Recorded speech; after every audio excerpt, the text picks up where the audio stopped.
Blog Talk Radio.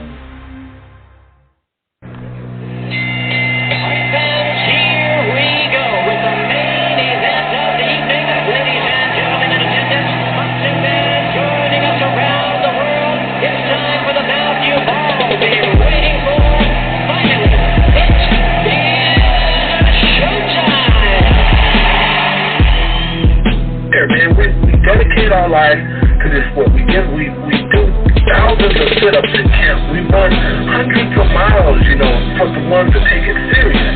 And we just dedicate ourselves fully to our craft, man. We watch tape. We have attitude. We rooting, and we go into that fight to land on the line.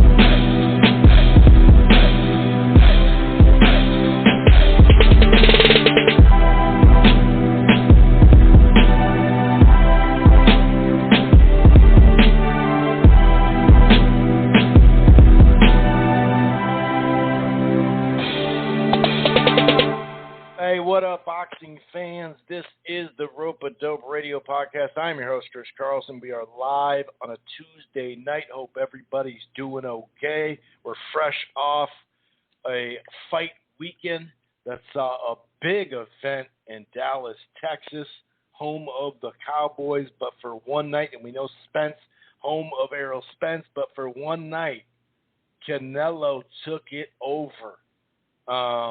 73,000 plus in attendance. It'll really be interesting to see what that gate is. I'm kind of interested there. But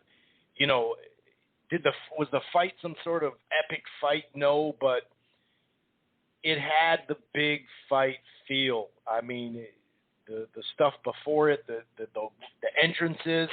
I thought they did a great job about with that. So credit to Canelo, credit to Matchroom Sports and Eddie Hearn, credit to DAZN. And you can really tell how many people were pumped that this was like the first full capacity, largest event, especially for boxing, but really in general. I think that there was a big event in NASCAR. We know UFC had a full capacity fight as well. But this one, like I said, we could talk about the fight, and we will. Some people had it really tight, 4-4. Some people had it 5-3 for Saunders. Now, I didn't see all that, but either way, it was a big event, no doubt about it. So we are going to start with recap from that. Of course, we'll talk about some other things. Some people thought Liam Smith should have done enough to earn the victory. We'll talk a little bit about that fight. So, of course, we'll talk about the big event, but also what's next for Canelo. Well, we all kind of know what's next, we assume anyway. This is boxing, so you really never know. But what's next? Caleb Plant, right? Like I said, we assume that. I guess the only thing we don't know is where it's going to land. DAZN, Fox pay-per-view, and all that good stuff. So we'll talk a little bit about that. We do have senior writer from BoxingScene.com, Jake Donovan, coming on in here just a few minutes. It'll just be a little bit there. We're going to talk about what I just mentioned. We're going to talk about what his hunch is for Andy Ruiz's next fight. There's obviously a lot of factors there. We're going to have a little update in the Verdejo stuff, which is, just traumatic, just ridiculous. It's unbelievable. That story, when I first learned about it, Jake Donovan did a great job on that, like he does per usual. But we're also going to talk about this weekend. Luis Neri and Brandon Figueroa should be a fun fight, entertainment-wise, on Showtime.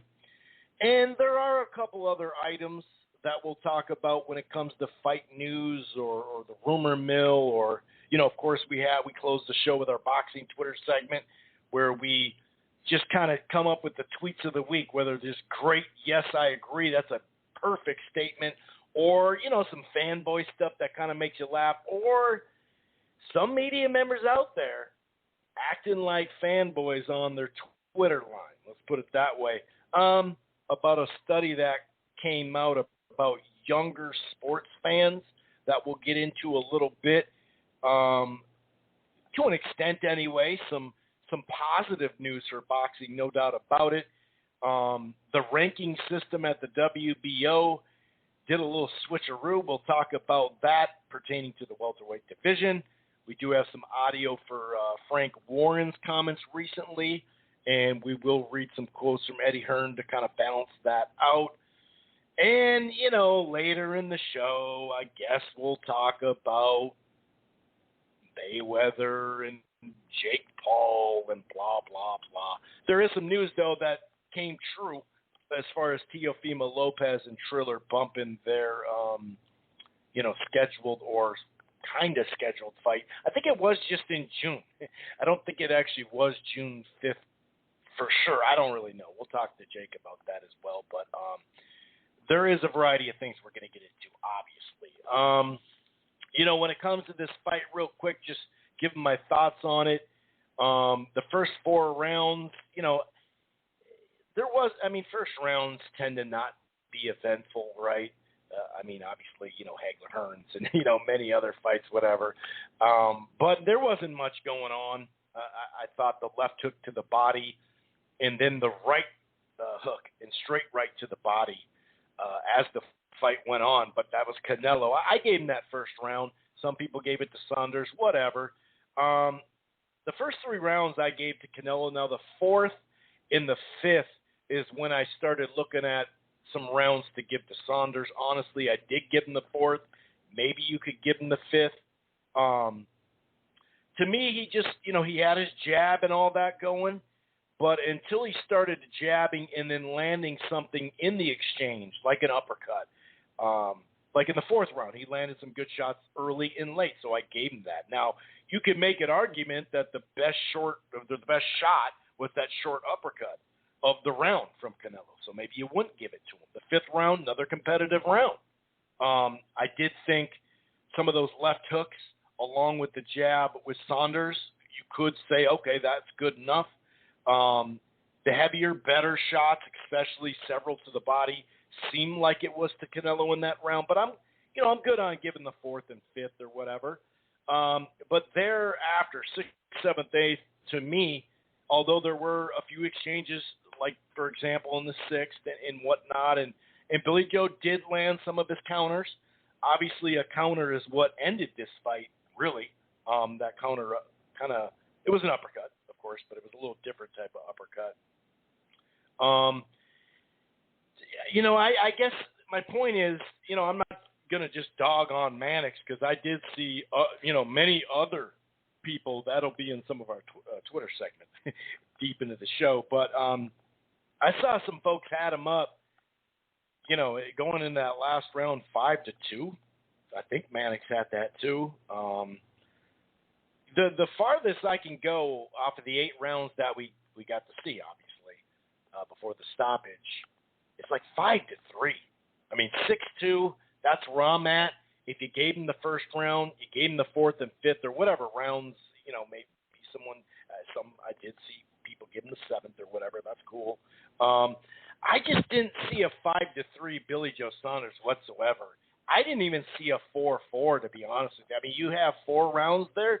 Like, some people will use, CompuBox to prove their point, and that's it. CompuBox, you can get something out of that, of course, but to me, the power shots started to the body for the most part from Canelo, and then they did kind of go up top later. I give credit for Saunders. Here's the point. Going into this fight, I thought it was very realistic that it could be 2-2 or 3-3 after 6. So I'm not one of these folks that thought, Saunders doesn't even have a shot. I actually thought he had a better shot than some folks that I saw and some boxing experts and what the betting lines were saying. So, would I have been shocked if my scorecard read 4-4? No, I wouldn't have been shocked. I thought he'd take over by then, but like I said last week, and in my prediction blog, 2-2, 3-3 wasn't going to shock me. I don't know. 4-2, 4-1-1 after 6, I don't know. I just can't go 4-4 or 5-3, to be honest. Now, Billy Joe Saunders had his moments. He wasn't moving as much as I thought he did, which probably was a mistake. He did start to move more. His footwork didn't look all that great. There were times where he circled and turned him around a little bit, and there's times where he got him on the rope. By the way, I got to credit him for getting that 22 by 22. I did say, hey, maybe he's just trying to get it, and he did get it. He didn't use it a ton, especially right away. You could see him kind of taking the center of the ring. But overall, I thought he fought pretty well. But he put on a great, dazzling display, and this was an epic fight. I think that's not correct. I didn't see it anyway. The event itself, like I mentioned, the event before the fight with the ring entrance, phenomenal. I've already given my credit to Eddie Hearn, and obviously Canelo has something to do with getting folks out here. And it's funny because I had a buddy from here that's, pretty much a casual fan. He's never been to a big event in Vegas or anything like that. He's been to the Armory. He went to the Target Center with Caleb Plant, fought on that card that Mike Tyson, on Friday Night Fights, Mike Tyson was one of the promoters and whatnot. But he'd never been to a big fight. And, his parents now moved to Dallas a while back, and so they were going to be in the Texas area. And I was like, hey, dude, just so you know, this is a couple of months ago, like, Canelo was probably going to fight there, dude, And so he went. I had a couple other folks, probably 3 people that I know from Texas that went, and only one of them have only been to like the Cowboy Stadium stuff. They went to one of the Spence's fights, I think the first Garcia, and I think Pacquiao and Mark, I think that's the other one. But you could kind of just tell, not just folks in Texas, but all around the country. And it's too bad that they didn't actually get the UK involved as much. And I understand why, the COVID thing, but that would have made it even bigger. But you can really tell, how, people were so anticipating going to an event. So I thought that brought the casuals, whether the viewership and the signups for the subs. I know it did probably well in DAZN in the UK, that's for sure. We haven't gotten any kind of, press release just yet. They've only done that a couple of times. I think the last time they did it, they just did the worldwide numbers. So, but either way, that was great to see that crowd out there. And it's kind of funny. A lot of the mainstream sports folks in America always, boxing's dead. We just got one not long ago in I think the LA Times. And it's funny, like the first big event back, it just happens to be boxing. And it's a tester, too, for COVID, right? Because we don't want, in the coming weeks, these people go back to their states, and then you could link the spread, So hopefully enough people are vaccinated in that place because, to be honest with you, I didn't see a whole lot of masks, you know what I mean? Whereas even this summer during the protests here in Minneapolis, L.A., New York, D.C., Philly, and a lot of those protests, you saw a large majority of masks, then. So outdoor events or just big events, I know this was technically indoor, but huge stadiums like that, I think you should be able to start doing this stuff, like safely. Obviously, if you're going to do it, they're wide open. But I really hope the coming weeks nothing sparks off from it, because then it will, the full capacity, I think it will hold some states back from going full, and every state's different, whatever. But anyway, it was the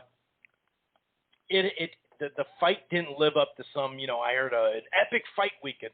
No, I didn't feel that. The setting felt like a big ass fight, because just what it looked like, dude. Look at all the people in the crowd. Was she 17 years old? That's what I heard. I'm not trying to get weird here, but one of the main singers there, got the whole setup. And all of a sudden, Canelo just appeared. That was dope, dude. That was dope. So like I said, credit to Canelo for getting the fans all pumped up. Credit to the states for coming out like that, because you could tell people were just itching, to get in there. And then credit to Eddie Hearn and Matchroom. And, of course, DAZN. So I kind of gave my take on it. I gave them 6-2, maybe 5-3. But, yeah, I can't see all that 5-3 business that Saunders was up. The bigger, cleaner punches were Alvarez. And, he did an okay job at cutting off the ring, but it didn't really look like he was going for that. It didn't look like he really respected Saunders' power that much. There was that in-between a couple of rounds where Saunders was countering and was landing in exchanges and throwing his jab and landing it. But I just didn't see him control the fight or take fully control of the fight to go ahead and say he won 4 to 5 rounds. That's just my take. But yeah, 5 to 3. Come on, dude. I mean, what are we doing here? What are we doing here? Anyway, I'm going to go ahead and bring in Jake Donovan, senior writer from BoxingScene.com. You guys all know him, and we all know him to just be a straight-up, do his job type guy. What's going on, Jake? How the hell are you, buddy? Hey, what's going on, Chris? I'm doing well, man. But, you summed it up, man. It's with each week, it feels like, more and more we're getting back to normal, and last weekend certainly went a long way towards, getting that feeling. So, it's just great to be covering the sport right now. Exactly. You hit it on the nose, too, because I remember as we closed the last year, we were like, dude, we activated the casuals for a variety of different fights. Oh, my gosh, we really had a good run. And then there was just a lot of talk about fights.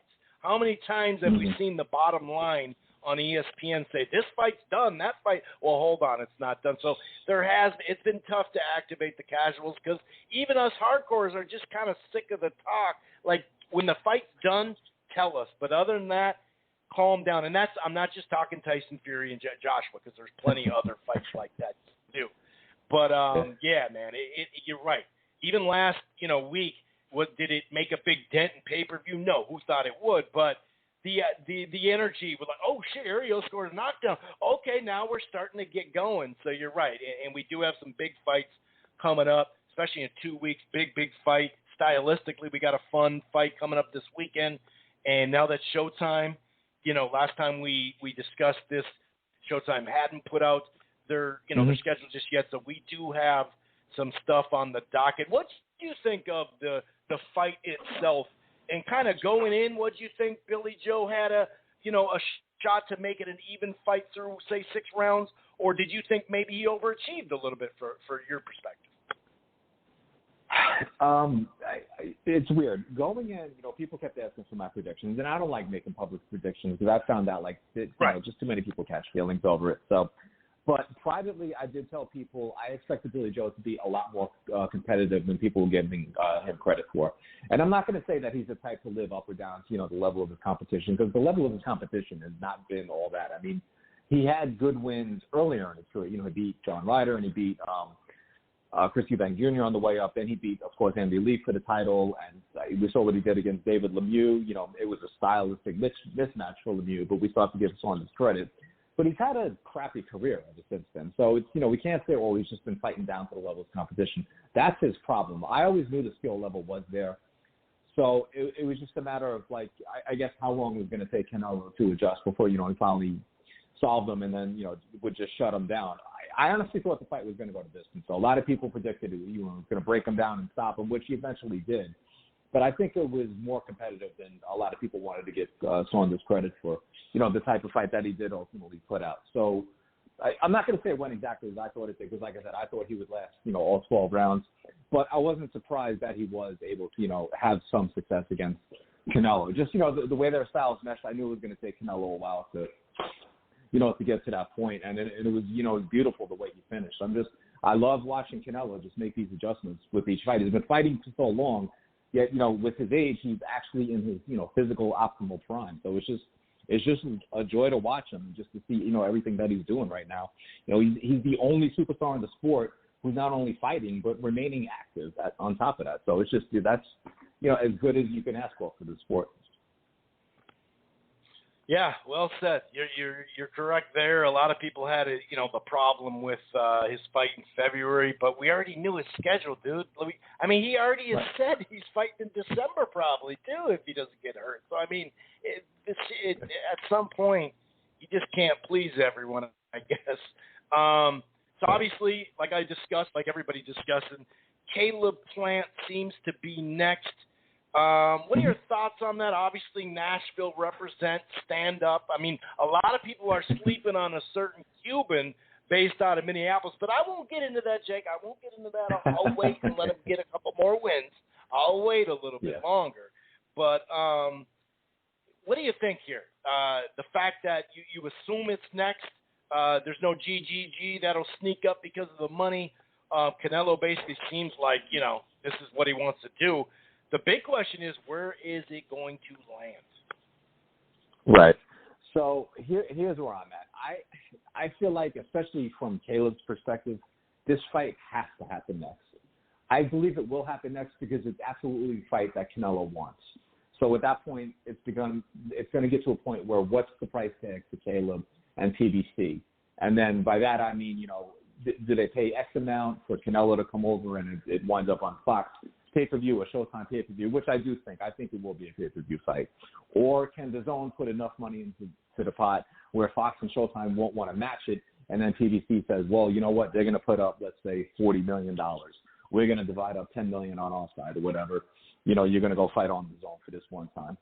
So I think it is going to get to that point. It's going to create a bidding war between the platforms, which tells me the fight will happen. And I say that because if Caleb does not take this fight, and I have no reason to believe he won't, but if he doesn't take the fight, I don't see what PBC has lined up for him. David Benavidez is his most lucrative option beyond that, and he's already fighting in August. Jamal Charlo is fighting in June. So if Caleb wants to fight in September, you have to ask, they're not going to give him Andre Dirrell. He's not going to, Anthony Bill, either Dirrell for that matter. But he's not going to go back on Fox and get another $1.5 million to fight a guy where he's going to be a 50-1 favorite. PBC wants him to fight Canelo next. And I'm not privy to these negotiations, but I know everyone involved wants that fight. I didn't like the DAZN narrative at the end of the show. They already started alluding to, well, if Caleb doesn't want it, we're going to bring in, Triple G. You can't bring in sidebars. Like Canelo, if he wants to keep Eddie on board, which it sounds like he will, that has to be the starting point. Eddie, go talk to Al, go talk to Louis DeCubas. The fight I want next is Caleb Plant. I want his belt. I want to become the first, Mexican to be undisputed champion in the four-belt era. So, and Jose Ramirez might beat him to that next weekend, but that's for another conversation. But Canelo will be the first ever undisputed champion in the history of the super middleweight division. There's never been one in the three-belt era, and he's only the second one to hold 3 of the 4 titles. Joe Calzaghe's the other. So now he has that chance to become undisputed. He wants to make history. This is why he keeps fighting every 2 months, every 3 months. He doesn't, he doesn't want to, wait around, especially another year, for that title. He wants that belt now. So I believe he's going to force everyone's hand. DAZN, I've heard, I think it's Chris Mannix who reported that DAZN is prepared to put up as much as $40 million to earn the right to that fight. Ooh. So that raises the ante. Ooh. Yeah, exactly. That's a massive amount, right? They just invested in 3 fights. You'd think they'd want that 4th fight to do it, Right. Well, and plus, too, the feedback was that they don't release their numbers, but it sounded like everyone was overwhelmed by the returns from what came last week. And not just the gate, the record-breaking indoor crowd, but DAZN claims, on the subscription side, that they were the numbers they were getting back. And that's for Canelo versus Saunders. And no disrespect to Billy Joe. He's won titles in 2 divisions. Canelo probably could afford just about anyone for that title. It didn't have to be Billy Joe. Anyone could have held that belt.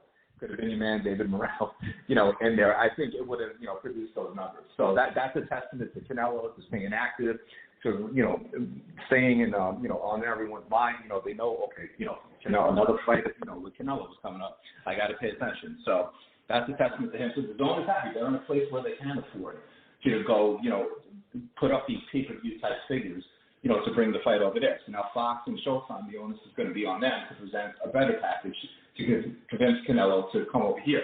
And Canelo, to his credit, he's willing to do that. He's a network free agent. And he can fight on pay-per-view with Eddie involved. It's not like he's going to freeze out Eddie. I guess the uncomfortable conversation would be, well, why, Eddie is already talking about doing Fury Joshua. That's not going to be on DAZN. How do you now explain to DAZN, well, the 2 biggest stars in the sport are going to fight on our platform next, despite all the money they've invested in his stable. So, you get why they want the fight to be on DAZN, of course. That's his puppy. But the fight just needs to happen regardless. Fans really shouldn't get into what platform it's on. We shouldn't be concerned, it has to be on pay-per-view. Canelo's leaving money on the table. That's for him to decide. If they get to the point where DAZN is going to do the fight, then DAZN does the fight. If Showtime or Fox comes correct and say this is how we're going to, we're going to guarantee you, and then you get this pay-per-view upside, then we pay for the fight on pay-per-view. That's what all we should care about is that the fight will happen in September. That should be everyone's focus right now. Right, and we've talked about it a little bit in that sense, and also just like selfishly, would I like Canelo to be, the commercials ran with football coming up? Yeah, selfishly, sure. That makes sense. That'll help him grow even more and cross over, and some of this stuff that will happen in the post presser, that'll help him grow a little bit too to the casual fan. But yeah, you're right. Yeah. I mean, yes. To me, it's kind of all over the place because, man, they just invested however much money he's getting per fight. That's a lot just to kind of like, okay, did you help build up the UK brand enough, or you put all this money in these last 3 fights? Why wouldn't you, go nuts and try to get that? On the Fox side, let's just say Fox side instead of Showtime, do you think, we've kind of kicked around a lot of ideas of what's going on with Fox and the budget. Do you think this stuff earmarked, including the Wilder Fury earmarked cash that they had, that has anything to do with them saving up a little dough so they can make this big offer? That's a good question. To me, that might be overthinking a bit. Sure. I do kind of question their long-term commitment. I get what you're saying. I mean, and I want to believe that just because they haven't invested in the sport like they did, and when they signed the deal with PBC in 2018, and then throughout 2019, which, they had a good run right up until, especially with Jamal Charlo and Tony Harrison in the rematch, that produced, excellent numbers for the network. It seems like, the content has really dropped off since then, especially since the pandemic. Yeah. We're still waiting for that big fight to come around. So you kind of hope that there is money laying around in the budget. The whispers I'm hearing, that's just it doesn't quite line up with that. But yeah, no doubt this fight would, certainly, re-energize everyone. My sense is that, I don't know, I think Canelo has a closer relationship with Steven Espinosa than he does with anyone at Fox. My sense is that if it does wind up on a PBC platform, it would be a Showtime pay-per-view. At that point, I want to see, this would be the first time that CBS would actually become fully invested in the sport since, Les Moonves was Me Too'd out of the job.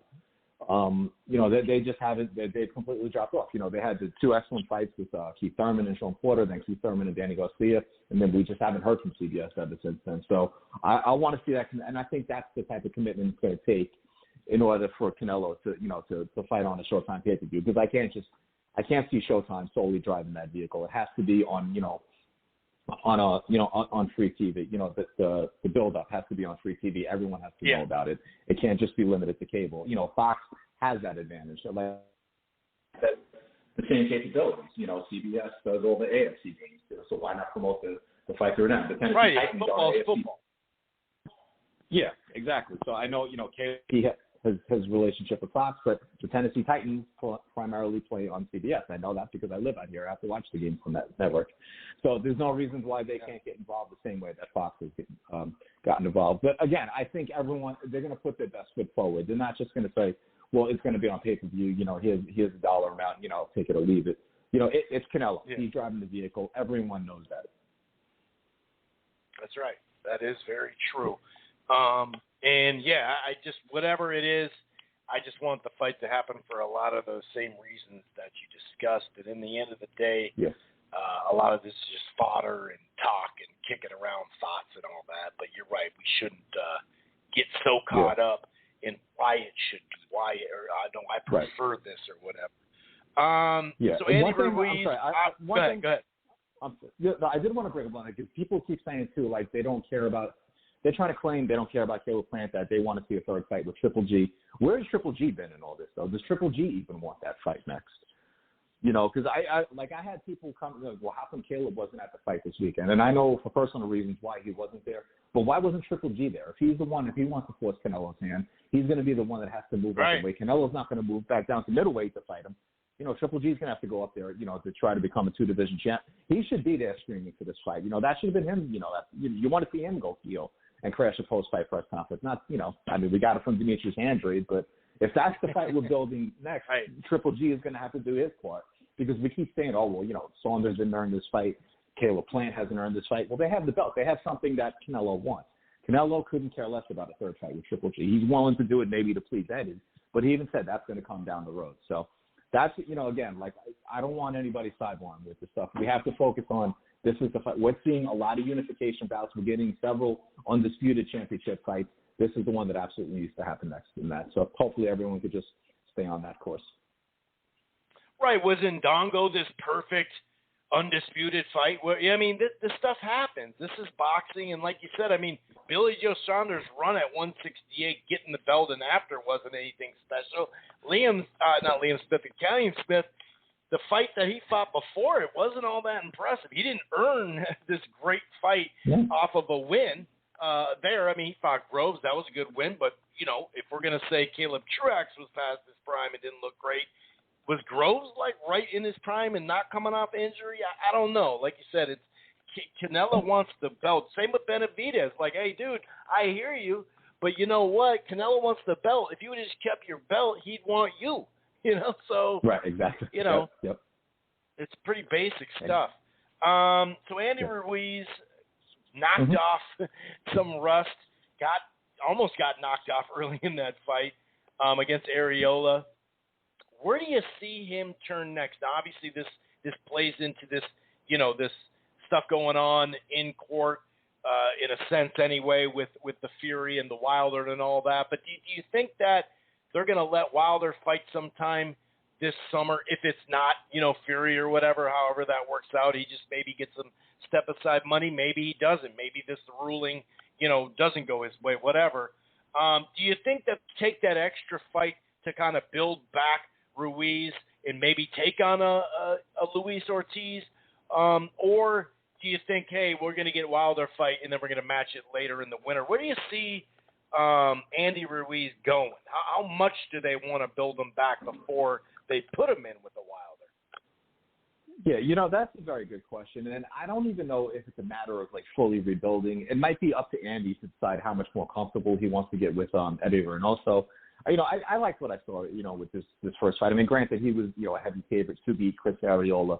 He, by his own admission, he has more to go. Conditioning-wise, this is like the first step towards that. So, but as far as PBC is concerned, I don't know if they're concerned with throwing him in with the Deontay Wilder. I mean, the guy's a former unified champ. You would expect him to be able to sink or swim against any heavyweight. My sense is that, he will fight Luis Ortiz. Just because Luis Ortiz calls out every heavyweight in the world, and Deontay Wilder is really the only one who's answered the call. So Andy Ruiz is on record saying he wants that fight next. They need to get Luis Ortiz in the ring. So why not, if they're willing to fight each other, that's a good fight to make next. So I hope it's not on pay-per-view. That'd be a great Fox fight for the fall, if they could afford it. The thing with Wilder, I just don't know, we're going to start getting a lot of pay-per-views. It's like, so without a pay-per-view, we're going to throw into the mix, that I don't know if PBC wants to go that route. We still have to get Errol Spence back in the ring. Is he going to fight in July? Is that going to be pay-per-view?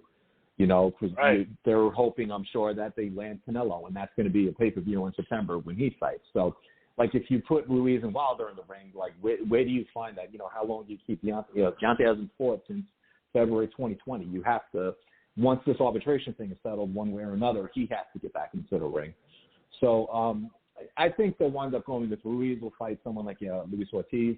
Deontay Wilder maybe fights someone like Charles Martin plus whatever settlement he gets from the arbitration. I do believe he will win the arbitration. It's just a matter of if it's going to be a settlement or if it does wind up a third fight with Tyson Fury. I'm leaning towards he's going to get a settlement and then fight someone like Charles Martin on the PBC side. So, and then we also got Adam Kovnatski and Robert Helenius. They're supposed to have a rematch. So all those heavyweights, I think we'll see them kind of mix and match while Fury and Joshua kind of figure out what to do with each other. But again, if Fury and Joshua don't fight, then you have to believe that Fury will be fighting Deontay Wilder next because at that point he will own a third fight, and there's no point in having him and paying him to step aside if you're not going to fight Anthony Joshua, because then Joshua would have to fight Alexander Usyk and then his other mandatories along the way. So, but it's starting to drift off. But as far as Ruiz goes, like I said, Luis Ortiz to me seems like a perfect next step for him. Yeah, I really like that fight. It'll be fun, and I really I wrote a blog a couple of weeks ago that I really think we're going to find out about Fox in August. When you look at how the MLB's taking, Friday or June and July every Saturday night, and are they going to line up that 4 shows and 6 nights again like they did last August, and then see what that is? We still don't have any FS1 stuff barely. They've had 1 FS1 card. So, yeah, where there's smoke, there tends to be fire. We'll see just how big the Flames are. Jake, you did a great job on a tough story with the Verdejo stuff. Can we get an update on something that just happened here not too long ago in that case? Yeah, so today, Felix Verdejo for the first time had the opportunity to enter a plea of guilty or not guilty in all of the heinous crimes that he's being charged with. So through his attorneys, he entered a plea of not guilty to carjacking resulting in death, kidnapping resulting in death, and the killing of an unborn child, all related to the abduction and the murder of Keshler Marlon Rodriguez Ortiz, his longtime lover. They've known each other since middle school, and apparently have had a years-long affair, while he was with his, I guess, girlfriend at the time, and now his wife. So this case is like just really ripped me. I mean, even in the beginning, like what she was missing, like the family, they're pleading, they always sense something was wrong. It's like you naturally fear for the worst, but then it's like every day it's just like, well, my God, how much worse can this keep getting? It's like every day you're reading new details on this case, and it's just horrific. I had, it drugged me down a dark place, and I wasn't even remotely involved in it. I could just imagine, what her family's been going through this whole time. So, yeah, it's just, especially reading that arrest warrant on Sunday night with all the, what they call it, the facts of the case based on a cooperating witness who apparently was his accomplice. It's just horrific. It's just, everyone keeps saying this is like a Netflix series in the making. It's, maybe it is, but oh man, it's just so gut-wrenching. So, but so he pled not guilty today. His accomplice, Luis Antonio Cadiz Martinez, who they named as, the cooperating witness in the case. This is the part I don't understand. They named him as the witness, yet he's also pleading not guilty to this, despite having firsthand knowledge of what took place. It's like, well, dude, if you were there, how can you say you were not involved? So I don't know how any of that's going to shake out. I figured if he was a cooperating witness, he would have already struck a deal. He would have pleaded, yeah. Who knows? But you would have said some sort of guilt, Yeah, it's and it's just so tough, and obviously, it's innocent until proven guilty. But I keep saying to people, even if somehow Verdejo comes out of this is basically his OJ moment.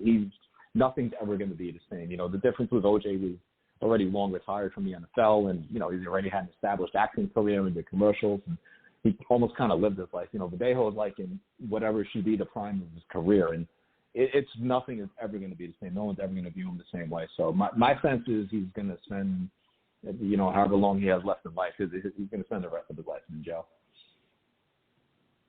Yeah, I like you said, innocent to proven guilty, no doubt. But yeah, it doesn't look. And like you said, looking on the outside, looking in, it's like it's rough. But yeah, I couldn't imagine. I mean, the thoughts and prayers go out to the family. I mean, absolutely. Event. So. And, God bless them. Many people are calling for the death penalty. And obviously, apparently he's a wanted man on the streets, too. They've had, his face on coffins in the street saying, we want, this is who we want. But, he was a dead man on the outside, before he turned himself in anyway. But the family's the one saying, if he's found guilty, they honestly believe he's the one who's responsible for all this. They want him to rot in jail for the rest of his life. His father even said he wants him to sit in jail for 100 years and to every day think about what he did to get to this point. So they don't want to see the death penalty. So I don't know if the prosecutors are going to ultimately, press for that, but that because it's a federal, case now, the FBI got involved, the death penalty is very much on the table for 3 of the 4 charges that he's being held with. Right. Yeah, man, that is just so shocking. On a lighter note, although still kind of all over the place, I do remember not that long ago you had talked about that the Triller card with Teofimo Lopez was most likely moving off of that June 5th date, no matter what Teofimo tweeted at Floyd. And now we do have a date, Keith Eidig, BoxingScene.com.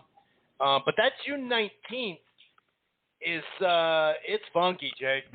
I mean, there's two pay-per-views, there's this, it's just a bunch of junk. I mean, I'm not trying. Cambosos, hey, you got your your mandatory. That's cool. I respect that. I don't like that fight on pay-per-view for obvious reasons, but wow, right. June 19th, man, June 19th.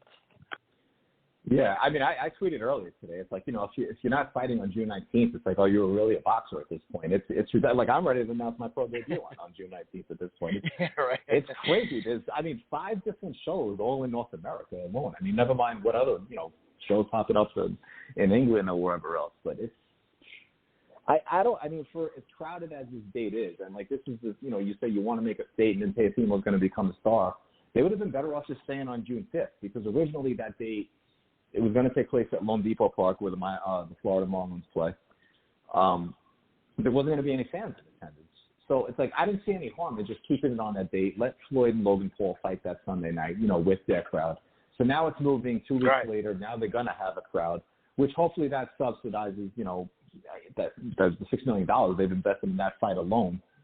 But I wish them well. I just have very indifferent feelings to this whole Triller project. I don't know what to make of it. Hopefully something better comes along, but it's just even seeing like Michael Hunter pop up on this show, he turned down the fight with Filip Hrgović. That was a man for the old WBA special. Okay? Yeah, right. So he, the winner would have become the IBS man. So, and granted, you would have had to wait in line for a while.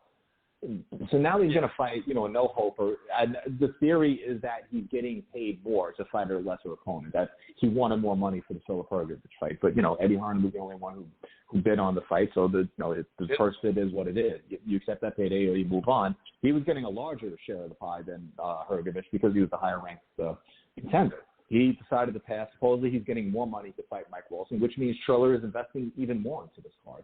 Then you got to pay Franchon Cruz-Dezern, who's going to be fighting for the undisputed super middleweight championship. So it's, I don't know. I don't know what their expectations are for this card. Teofimo said he's going to do 2 million pay-per-view buys. Hey, God bless the brother if he can do it. I'd be surprised if it does 200,000, to be honest. But whatever. The money's in the bank for him. The money's in the bank for George Kambosos. So I wish them well. I can tell you I won't be covering the card that night. I'll probably be covering at least 2 other shows that evening. Boxing on ESPN, boxing on DAZN, boxing on Showtime. So, and then you said, Julio Cesar Chavez is the other pay-per-view. So it's just a really crowded night. It's fascinating that they went with that date. But I guess, if there wasn't going to be that date, the Florida Commission said they were probably going to wind up having to go in August. So it becomes a matter of, how long do you wait? So I guess, just kind of, just bite down and take this date, amidst, a crowd of fights and, I hope for the best. But I don't get it. It's just they're not making the statement they want to make. Yeah, and then no Holyfield. And you're like, well, hold on, isn't that part of the shtick? Don't you have to have some shtick here? Like, isn't that it just, like, I think it's funny, Jake, especially on boxing Twitter, that some folks don't get that we're happy for Teofimo getting money. Good, man, I get it. You did get lowballed against Loma. Get your money. You did what you did. But does it mean I got to go out and pay? And I'm not speaking for you here, but I can respect what Teofimo did and not buy the pay-per-view in the same bunch. You know what I mean? Because it's like, well, dude, it's just funny how a lot of people, no, you got to, well, cool. If you want to buy the pay-per-view, don't, everyone has the entertainment value thing, but the entertainment value one on this one is like, so that's your undercard though? Like, okay, weren't you the one complaining about the Ruiz Areola card? Well, that undercard has some entertainment at least. It's interesting though. Yeah, we're gonna see like the musical acts are gonna really have to push this one through. Yeah, I agree. And the shame of all this too is that we're forgetting Teofimo Lopez was the 2020 fighter of the year. This isn't what you want. This isn't the type of momentum you wanted to see build. The hope originally was that he was going to fight they were supposed to fight in the spring. That they were going to get these investors to bring the fight over to Australia. Where Cambodia is supposedly a big draw. Mm-hmm. So this could have happened in April, and then he moves on to the second fight in the summer, and then hopefully fights the winner of Josh Taylor and Jose Ramirez to end his year. His goal was to become, in his mind, a 2-division undisputed champion, and then, become 2021 fighter of the year. None of that is on the table. Now all he has is a mandatory fight. It's probably going to be his last at lightweight, which means obviously he's not going to fight Devin Haney, Ryan Garcia, or Tank Davis. He's going to move up, probably to 140 in his next fight, not get a title shot, at the undisputed championship. Right. So it's just it's like wasted momentum. So and boxing can never get out of its own way. Again, this is the guy. We should be celebrating his fighter of the year run, and instead we're just like waiting for him to get back in the ring. And there's really no value. It's like, why are we going to pay $50 to watch him fight when there's so much other boxing on that night? So, I sense all we're going to get out of this night is another Triller lawsuit. Triller's already suing people. They want him to pay up for, all those people who stole the April 17th event. That's all that's going to happen in June as well. They're going to be, more legal threats. Maybe they'll do a better job of piracy, but all that means is fewer people are going to watch. That's exactly what it is. Any other items, Jake? I don't want to hold you too long. Any other items you want to touch upon, or do you think that we handled it? Well, it's funny. You're saying, we want to see what's going to happen with Fox. But my understanding is that they're trying to finalize those last few main events to announce, it's not going to be as in-depth as Showtime's, 9-card rollout that they had, but we're supposed to hear something from Fox hopefully soon. They got fights that are going to be coming in July and on both sides of the Olympics, if you still have an Olympics. There should be some good news. Your man, David Morrell, who you referenced, he is supposed to be fighting John Ryder. Right, that's going to be a mandatory defense. A weird date of June 26th was offered, but I don't see how that's going to be a Fox show if Gervonta Tank Davis is fighting on pay-per-view. Maybe they kind of do what they did with Mayweather and Conor McGregor, where they had the Fox card with Ugas and I believe it was Thomas Delorme, leading into the Showtime pay-per-view. But we haven't seen that cross-promotion, that cross-network cooperation between the two. So I don't know. Maybe that's what we get out of that night, or maybe Morrell fights on FS1. Who knows? But I'm not sure if that date FS1 Minneapolis Armory special, Jake. Hey, that's what I'm pulling for. I'm all for it. FS1 Armory, baby. Right. But you know what? We go back to Canelo and Caleb Plant. It's like, as long as the fight happens, who cares? It could be on the Food Network. Right. It's still, I love that fight because it's a good step up for David Morrell. It's weird. Record-wise, he should be in the prospect stage of his career. But, I think a lot of people would pick him to beat John Ryder, which is a testament to his skill level because Ryder is generally a top 10 contender. So, so we'll get that Fox schedule, hopefully soon, and, some more good news to come in the sport. You know what? The Food Network would be the best lead-in they could get in, too, dude. You know what I mean? That'd be a hell of a lead-in, Jake. All right, buddy. Thanks for joining us, man. Promote Andrew Ruiz back. Right? Yeah, exactly. Yeah, that would be. Oh, dude, that's perfect. Man, we're figuring all this stuff out, Jake. We got all this marketing stuff figured out. All right, buddy. I appreciate you taking time out, man. All right, thank you so much for having me on. It's always a pleasure. Yes, sir. All right, you know the name, Jake Donovan, BoxingScene.com. He's senior writer there. Everyone knows him. I just like to repeat it. Solid reporter. And, maybe he'll hurt your feelings once in a while on Twitter. Everybody gets a little hurt on Twitter. But, he just does his job, man. And he does it very well. All righty. I did forget this part. If this is your first time listening to the Rope-A-Dope Radio Podcast, welcome. It streams live right here on blogtalkradio.com/Rope-A-Dope Radio. You don't have to go to Blog Talk and Rope-A-Dope and download the show directly there or listen to it in the browser if you don't want to. You can find this here Rope-A-Dope Radio platform on Apple Podcasts, iHeartRadio, Player FM, TuneIn, Stitcher, Spreaker, almost all across the board. We're also part of the Grueling Truth Sports Podcast Network, which can be found a whole lot of places. While you're at it, why don't you head on over to thegruelingtruth.com. It's boxing, football, basketball, baseball, everything in between. And one more thing. If you're thinking about cutting the cord, or you're not quite happy, I got something for you. It's called AT&T TV. The plans start as low as $69 a month. Simple pricing, no hidden fees, no annual contract. Stream it anywhere on any device. Of course, they have the cloud DVR available. And if you sign up for the choice package, you get a free year of HBO Max. Okay, we're going to go from one great boxing mind to the next here. We're going to bring in John for his segment and see what he thought of this weekend and what's going on coming up this weekend in general. What's going on? John, how you doing, man? Hey, Chris. Great to be here as always.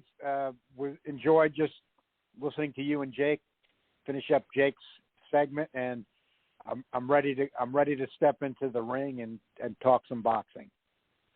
Heck yeah, man. That's why we have you on here for sure. With this fight here, obviously, when we hear like epic weekend,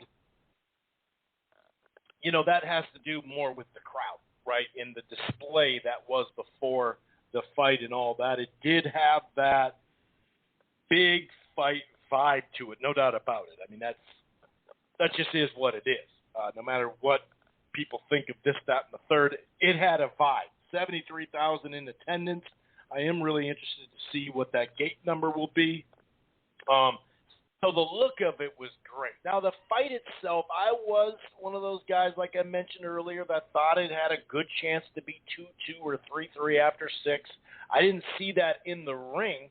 I saw maybe 4-2, 4-1-1 or something like that, 5-2, or let me see, 6-2. The farthest I could go is 5-3, of course, for Canelo. But I saw a whole lot of 4-4, whole lot of 5-3 for B.J. Saunders. What did you think of the fight? Did Billy Joe perform better than you thought, or kind of right in between? What would you think? I saw it just the way you did, Chris, and he performed really about exactly like I figured, with the exception, and I tweeted this out after the fight, this to me was a mystery part that I had no necessarily reason to feel strongly either way, but we saw Saturday night, Saunders did not respond to adversity. Now, this is actually becoming kind of a controversial subject because of the brutal nature of boxing, and you and I can get that more into depth on that, but the way I saw it was I didn't necessarily assume that Billy Joe Saunders wouldn't respond if he was in that kind of adversity well, and I didn't assume that he would respond well. I just felt like I didn't know. What I talked about last week in my evaluations of him over the years was, and you and I did talk about this in detail last week, he was a guy that was overly cautious and afraid to engage. In other words, we saw that actually in his mentality, in his fights, and I brought out the example that I thought, he was embarrassing David Lemieux, really had the guy ready to go late in the fight, and just would go to the finish, and even had a corner that was telling him to not go for the finish. We also saw in the Andy Lee fight, he dropped Lee twice in one round and made absolutely no effort to finish, slowed up very much so in the second half of the fight to the point that I thought really there could have been an argument for the decision for Lee. And why I mentioned all that is there were signs before this that he didn't have an aggressive mentality, but he wasn't in serious trouble where he'd been dropped a couple of times or hurt or been cut severely and didn't respond in the past or did respond well. That was just kind of a mystery. And I think what we saw was the first real taste of adversity he had in his career. That was it. He was done, and that ended up resulting in a stoppage win for Canelo, where the way I thought the fight would go, I was giving Saunders the benefit of the doubt there, and I thought if Canelo put him in a little bit of adversity or pressure, that he would still be very cautious and have enough skill to go the rest of the way, and he did not. Yeah, there always is that debate of, a lot of people, showing images of former fighters with huge, eyes swollen out. And obviously swelling is a whole lot different than an eye socket and a cheekbone and all that. And we could go back and forth on, oh, he's a quitter, oh, he's this, oh, he's that. I mean, they obviously did retire and quit. But, the thing is, if he goes in there and gets his eye all messed up, even worse, and has partial, sight or no sight. Then all of a sudden people are like, oh my God, you step back and this. But I don't know. You would have liked to seen him try to fight with it like some other fighters have, but it's really easy to sit at home, cracking a beer, saying, he's a wimp and he's this and that. We've seen bad fights. Like even Kell Brook went a little bit longer with a very similar injury, and I don't know. It is what it is. My thing is though, Billy Joe Saunders, prior to this fight has a lot of words, and so I don't mind some of the talk towards him, because he's talking about, here's a quote, if my 2 eye sockets were broken, my jaw was broken, my teeth were out, my nose was smashed, my brain was beaten, I was not stopping until I was knocked out or worse. Drag me out. Let him drag you out, and the things he said to Du Bois and all that. That's where I'm like, well, you reap what you sow in that one, but I'm not going to sit here and complete, to say, I don't know, the whole at first sight of adversity, well, that is a little bit more than just a cut, or a swollen eye. That is, maybe the trainer did feel, the cut man did feel the rupture in his cheekbone or whatever. Where do you stand with this stuff? Because we have seen some fighters go through some things in a ring where you're like, this guy's psychopathic. I can't believe he did it. We've also seen some people have some permanent damage. Yeah, Chris, I think this is a really tough and interesting subject.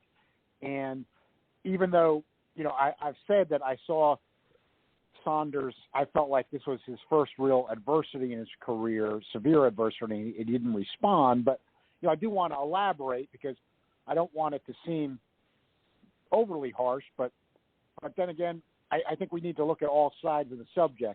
So let's look at a few things. First, what I would say is this.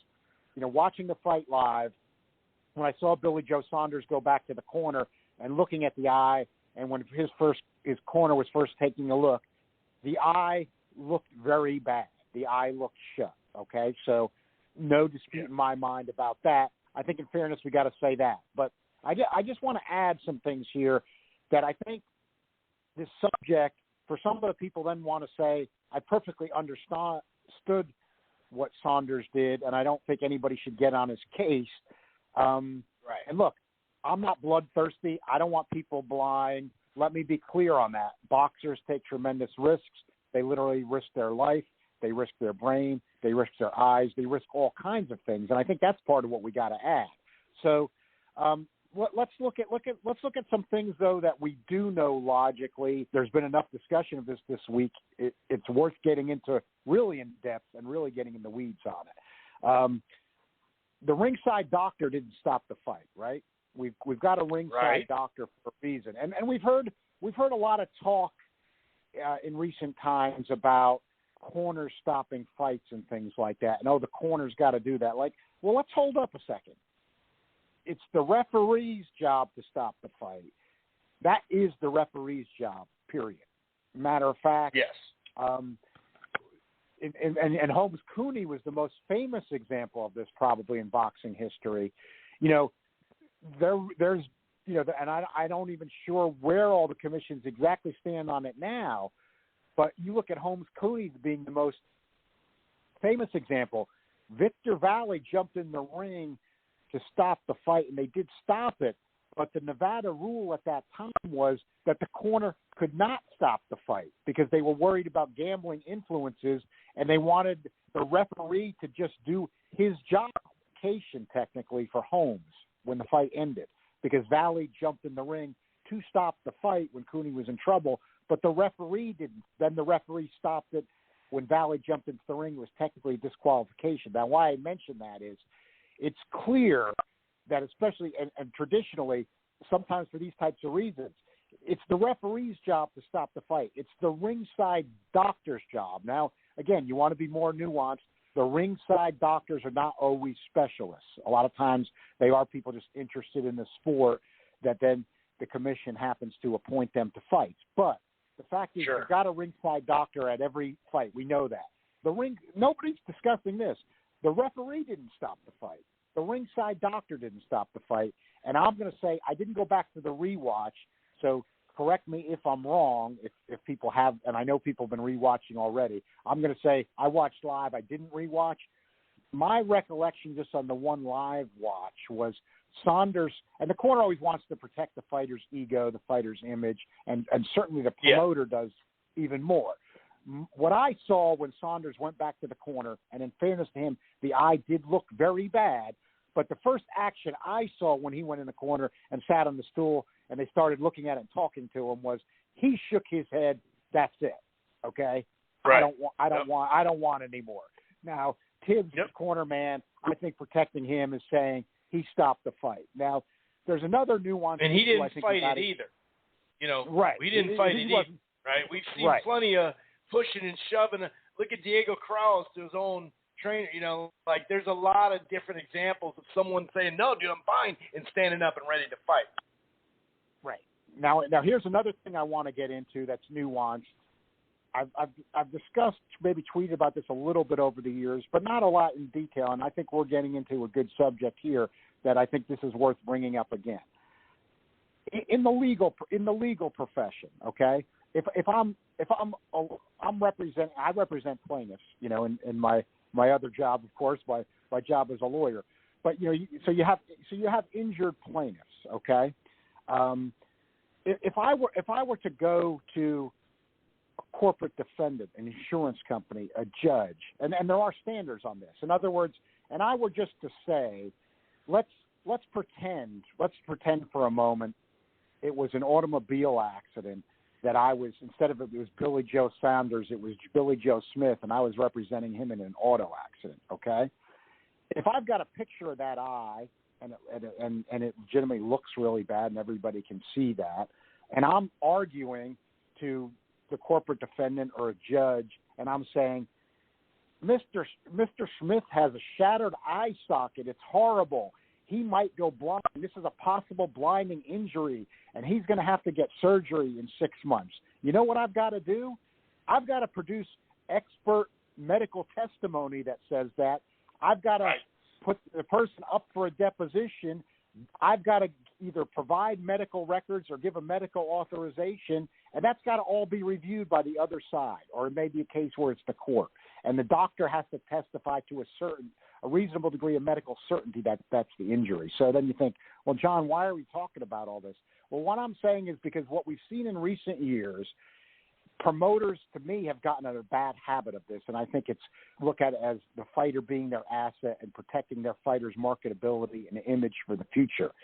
Every time somebody's got a situation like this, and I'm not saying whether it's true or not, all I'm suggesting to people simply is we don't know if it's true or not. In other words, when an Eddie Hearn comes out then and says he just went to the hospital for a shattered cheekbone and a shattered orbital bone, and then you've got all these boxing Twitter people and even a lot of writers, and frankly, some of them probably in good faith because they're not looking at it with these kind of standards, saying, oh, Billy Joe Saunders has a broken orbital bone and a cheekbone. How can you say that? Well, you know what? The promoters are going to say that all the time. The fighters have their own interests. I'm not saying it didn't happen, but I'm also just saying if you're not seeing medical experts testify or you're not seeing – and look, a fighter, of course, has an interest in not letting his medical records out because he's got future fights. He might not want to show a weakness. He might literally want to keep something private. That's understandable. But then when people then start saying, though, it's a certainty that this guy had all these shattered cheekbones and orbital surgery. Even if there was a surgery, you don't know what that surgery exactly was for. Right. You don't know what the doctor did. All I'm just saying with this stuff is we don't know. We know what we can see in the picture and what we saw in the fight, and then you're just hearing things. But you know, it wasn't the doctor pushing down on that eye, feeling a cave in. You know, right? That's what I'm saying. All this stuff. So, you know, what I'm saying here is we don't know, and I'm saying, look, I'm not saying Saunders didn't have all that. I'm just saying we don't know. These are things that when people then start saying it's a certainty, and you've got promoters protecting their assets, and fighters have certain things that they want to protect, and images. I mean, it seems like promoters in recent, people say it shouldn't be a shame to quit and all things like that. Well, the promoters are very, very apt to describe injuries as being horrific as soon as somebody does call it a night. As long as their guy, too. Right. Because Eddie had plenty to say right. about Daniel Dubois. He wanted to see the x-rays and stuff with Daniel Dubois, Exact. That's the point. I think people are missing all this. And then this something is a moral question there's no answer to. And I might be sounding like I'm taking a bloodthirsty side. And believe it or not, I'm not. I'm just kind of trying to raise, I think there's a lot of deeper issues here. Is it going to, and this has been discussed, believe it or not, for decades with different times when there are calls against the sport and things. You could turn it into fencing. People just touch each other with punches. There's no objective to hurt. In other words, some people who are quick to condemn people to say, well, I didn't like Saunders' performance. Well, when a fighter gets knocked down and they don't get up, I mean, a knockdown is a concussion, a head injury. We know now there's no dispute about that, okay? We know a lot more about the brain. They're finding out about CT and things like that. So some of these people, same people who would be saying, what do you want, Saunders to go blind? And how could you even say he should go out there, get with the times, would be the same person that would say if a guy went down once and he shook his head, I don't want anymore, oh, he's got no heart, he quit. Well, I could submit that a brain injury might be more risky than a small bone fracture somewhere. I'm saying it's a brutal sport. We know that, and you don't want the brutality to get out of hand. You do want to protect people, but I think people, when they get into these, they got to be careful about what the nature of the sport is. I think another thing you can tie in that's very controversial, and I don't know, nobody does, and even an expert will tell you we don't know, we can never say for sure if CTE made a person get violent. We just know that these can be symptoms, and we're looking at the brains of people who became violent, who mostly it's been with ex-NFL players, and we've seen that they had CTE. You have a 27-year-old like Verdejo. When Aaron Hernandez hung himself, he was 27. We know he had CTE. Now, if Verdejo did commit this horrible crime, no one can say, even if it turns out later on he had CTE, that made him do it.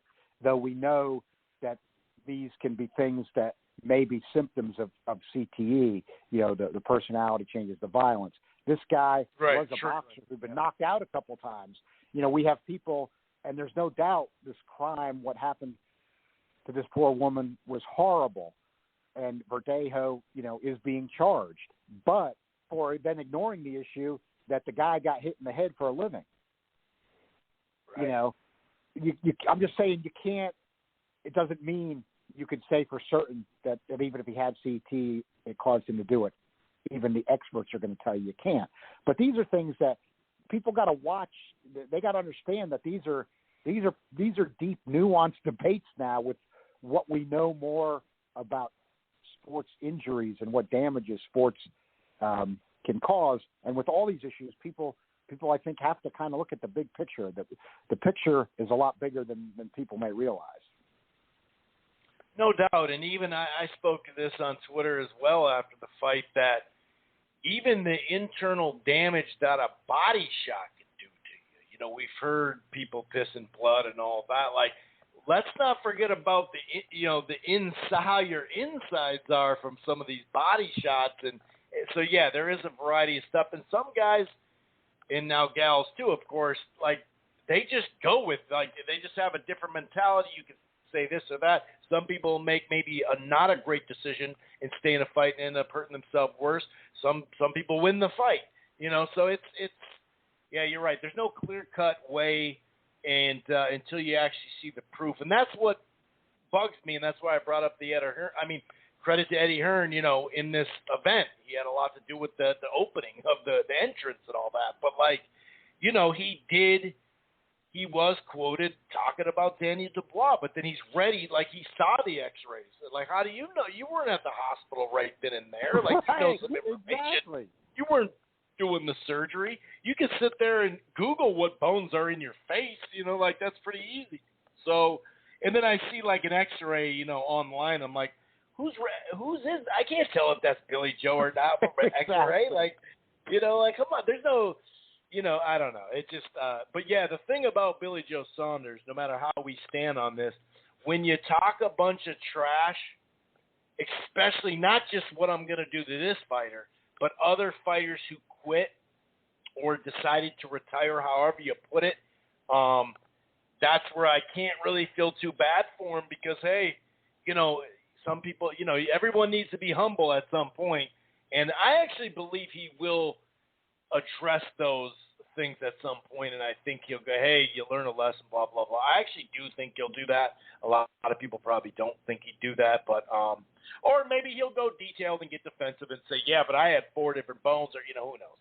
But moving on, Canelo against Caleb Plant seems like it's a fight, whether it's on Fox, whether it's on pay-per-view, whether it's on Showtime, CBS pay-per-view, like Jake was just talking about earlier in the show, or whether it's on DAZN. I mean, damn, if you look at overall, they've made a healthy investment in DAZN or in Canelo, and they've already told us a while back that the majority of their subscribers are from Los Angeles or in that, you know, Southern California area. So it is key to keep Canelo, and that's why, you know, Virgil Ortiz, if they can hang around on Golden Boy or Ryan Garcia, that's why Mikey Garcia was key to them, to try to not only gain subscribers but keep them when Canelo doesn't fight. But it just seems like they put a lot of money into these Canelo fights. How many rounds has he lost in these fights? And that dates back to the Jacobs fight too, which I didn't think was all that close that some people did. I thought that was more 9-3 or whatever. But you'd think that they probably are going to make a pretty damn big offer here. Even Jake, I heard the rumored $40 million, 30-10. Jake kind of talked about that as well. Let's not. I mean, we could talk about what we want in Fox. You know, I thought Jake made a good point about CBS too. You know, whether it's Fox or CBS, we just seen Fox push fights more than CBS, but they do have football, and I think for or NFL obviously, and I do think for another year they have the SEC. Then I think that goes away. ESPN and ABC snatched that up smartly. But, you know, we can talk about that part of it, you know, and how that helps Canelo cross over more and all that. So we can you can speak on that. I know you have a little bit in the past. But also, where do you rank Caleb Plant's chance of winning more rounds? Notice how I didn't say necessarily pulling the upset comparatively to – say a Callium Smith and a Billy Joe Saunders. Yeah, good subjects, Chris. First on the who would broadcast a Plant Canelo fight and what it would mean for boxing, the sport. I'm at a point now where I have some mixed emotions, and it kind of fits with what you've said. In terms of, I don't think widespread appeal, but in terms of, you know, combat sport fight fan type appeal, you know, DAZN might be finding their groove slightly better with this. You know, we've discussed it, the yearly plan, and they give you the Canelo fights being a better value. So my concern when DAZN got started was just for the health of the sport, and I think that this still applies. DAZN is not announcing, you know, how many people watch the fight and their subscription numbers. And with modern technology, with streaming and apps, those numbers are concrete. It's just like the SoundScan era when it came to music. You know, they used to have these wild speculations, which probably in the 70s and 80s people don't want to accept was probably all bullshit numbers. But right. You know, when the SoundScan came out with the price code, they knew exactly how many they were selling, and they know that even more now with, you know, like Apple Music. You know, they actually know how many people are streaming the songs. It's not like speculating what some radio station's playing anymore. So why am I talking about that with DAZN? I am because DAZN and ESPN, they literally know exactly how many people are watching those fights. They know how many people in the U.S. watched that Canelo Saunders fight Saturday night, but they're not telling us, and they won't. So it concerns me because I think for the sport, my guess is those numbers are probably not particularly high. I guess they probably have less than 1 million subscribers, and even if most of them are on for boxing and combat stuff, just the way the world works, even for a Canelo fight, when people who don't know about these things want to think, well, every subscriber they have watches the Canelo fight, it just doesn't work that way. You just don't hit those kind of percentages. People have things to do, and so that's the part I don't like about it. In other words, I can see people who like the DAZN thing now saying, which I even have been liking this, and I know you have too, hey, we buy the yearly, we watch a lot of fights. It's something more we got to pay for, but when they're giving us 2-3 Canelo fights a year that we don't have to pay another $100 for, we're kind of liking that part of it. But what I don't like for the sport is there's not many people in the U.S. seeing it. And I think he even sensed that Saturday night, like you said. The stadium, Hearns does a good job with his atmosphere at the fight. I've credited him with that lately. I think he's been doing a good job, including with Canelo. Live attendance was good. In AT&T Stadium, the house that Jerry built's a good show. That stuff's all good.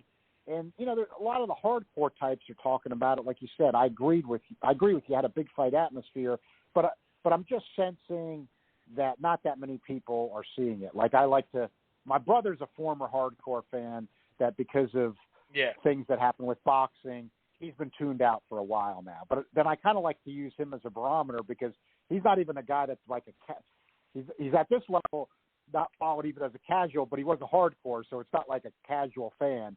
And, he hasn't been tuning in, including Saturday night fights like that. He watched Canelo Golovkin 1 with me, which was still back in the pay-per-view days before he hit DAZN, and he enjoyed that. But I'm just saying, I'll use some things like that. We all have them with our friends and stuff. But since my brother's a former hardcore fan, I'll use that as a barometer. And I was telling him some about it, but he wasn't tuned in. He wasn't tuned into it, and I don't sense this one went much outside the boxing fan community. Yeah. So why I'm prefacing all that, because it leads into what I like about Fox, or if Showtime's going to get it and promo it heavy on CBS, like you mentioned and Jake was mentioning. I mean, that to me, people didn't get into arguing with you, but I don't like having to pay, but I still think even though it's pay-per-view, I still think it's better for the sport because you got more promo and probably more people are going to end up watching it than on DAZN. And people say, what are you talking about? It's on pay-per-view and, it might be $75, but I just think that's probably or the numbers will be close and it'll get a lot better promo, coming from network, and Plant's been seen on network. So it kind of feeds in. In other words, I think the problem is, I think DAZN likes him for this reason, but the problem for Plant's career is the payday with Canelo is great, and that's like winning a lottery ticket, but I'm not even kidding around. You actually fight on DAZN, and there's probably not a hell of a lot of people that are going to see you fight. I mean, in other words, people who don't follow TV numbers don't want to hear this stuff, but it's just reality. He can fight a Fungen Boots on regular Fox, and more people are going to see him fight than see him fight Canelo on DAZN. And I'm not even kidding around. That's just in the U.S. now. We're not talking worldwide, but in the U.S. Of course, so, so I'd like to see something. Canelo Plant, to me, is a possibly big selling fight because Plant's done pretty good numbers. He's got an interesting story. Canelo is the biggest star in boxing, and this English-speaking Canelo is a hit, which we can talk about too. It's almost like he's got a new star. English-speaking Canelo is almost like this new star. So we've got this new star in English-speaking Canelo, and we've got Caleb Plant. That, to me, is the type of thing that can get to whatever you would call a casual fan nowadays, at least some of them. And to me, Fox or Showtime CBS has got a lot better chance of doing that than DAZN. I'm sorry, even with a pay-per-view. I just think that they do. So on one hand, personally, I like not having to pay more on DAZN, but for the sport, I just feel like there's a much greater shot at wide exposure if it's on a Fox pay-per-view type deal with Fox promo or a Showtime CBS promo pay-per-view deal. Yeah, it'll be interesting how this plays out because, like I said, man, the investment number that we don't even know the exact number of all his purses, but I mean we used to, but they put a lot of money up, so it's like they're probably going to put another big chunk up in. And we talked about how, you know, if Charlo's going to go to the zone, it's going to be for Canelo. If Benavidez, it's going to, you know, it's the same thing. If Plant's going to go to the zone, it's not going to be for Billy Joe Saunders.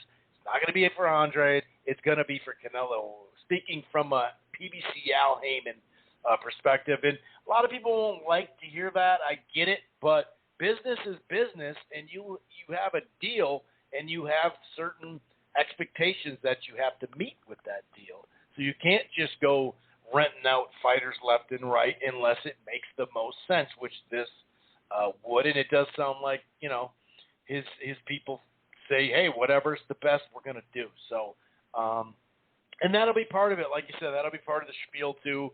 And just the marketing and the energy around it. And the fact, like you said, I mean, he's been in front of a large audience now this last couple of years for 3 fights. Really a fourth, a pretty decent one on FS1 originally. So he is out there, and I like to kind of call it the common boxing fan, not the hardcore, not, you know, there's a lot of common fans on boxing Twitter that swear they're hardcore, but maybe not the casual where they only know Mayweather and Pacquiao, maybe know Canelo because he fought him or whatever, but that common fan that keeps up with boxing, has a handful of favorite fighters. That's the ones that I think will be more, you know, activated in this. And then, like you said, the long term, whether it's Canelo or Plant, especially if they put, you know, good highlights on after the fight for people to watch, because that's what it's about too. You see it in the numbers sometimes. I think that just plays longer, having ads run on CBS during football or Fox during football, and we've kind of seen that work out. You know, even you know, not during football season, when you look at the possible numbers for Ruiz Areola, that's kind of close to like Kovalev Ward and stuff like that, and Golovkin Saunders and Jacob, and like that's not that far off of that. So you're like, and those were big ass meaningful fights, not just a random fight that we want to see because of action, and he's coming back. So yeah, it's all put in perspective. This weekend, Luis Neri and Brandon Figueroa. Neri has been a guy that seems stuck between styles. I feel like he's going to kind of revert to his maybe a little bit more careful. Well, not careful, a little bit more responsible, but still kind of spaz out against Figueroa. I like him in this fight. He's a pretty clean favorite. How do you see this fight breaking down between Neri and Figueroa on Showtime? Yeah, Chris, this is one I've had some mixed feelings. A good fight, but mixed feelings about my pick on it, and here's why.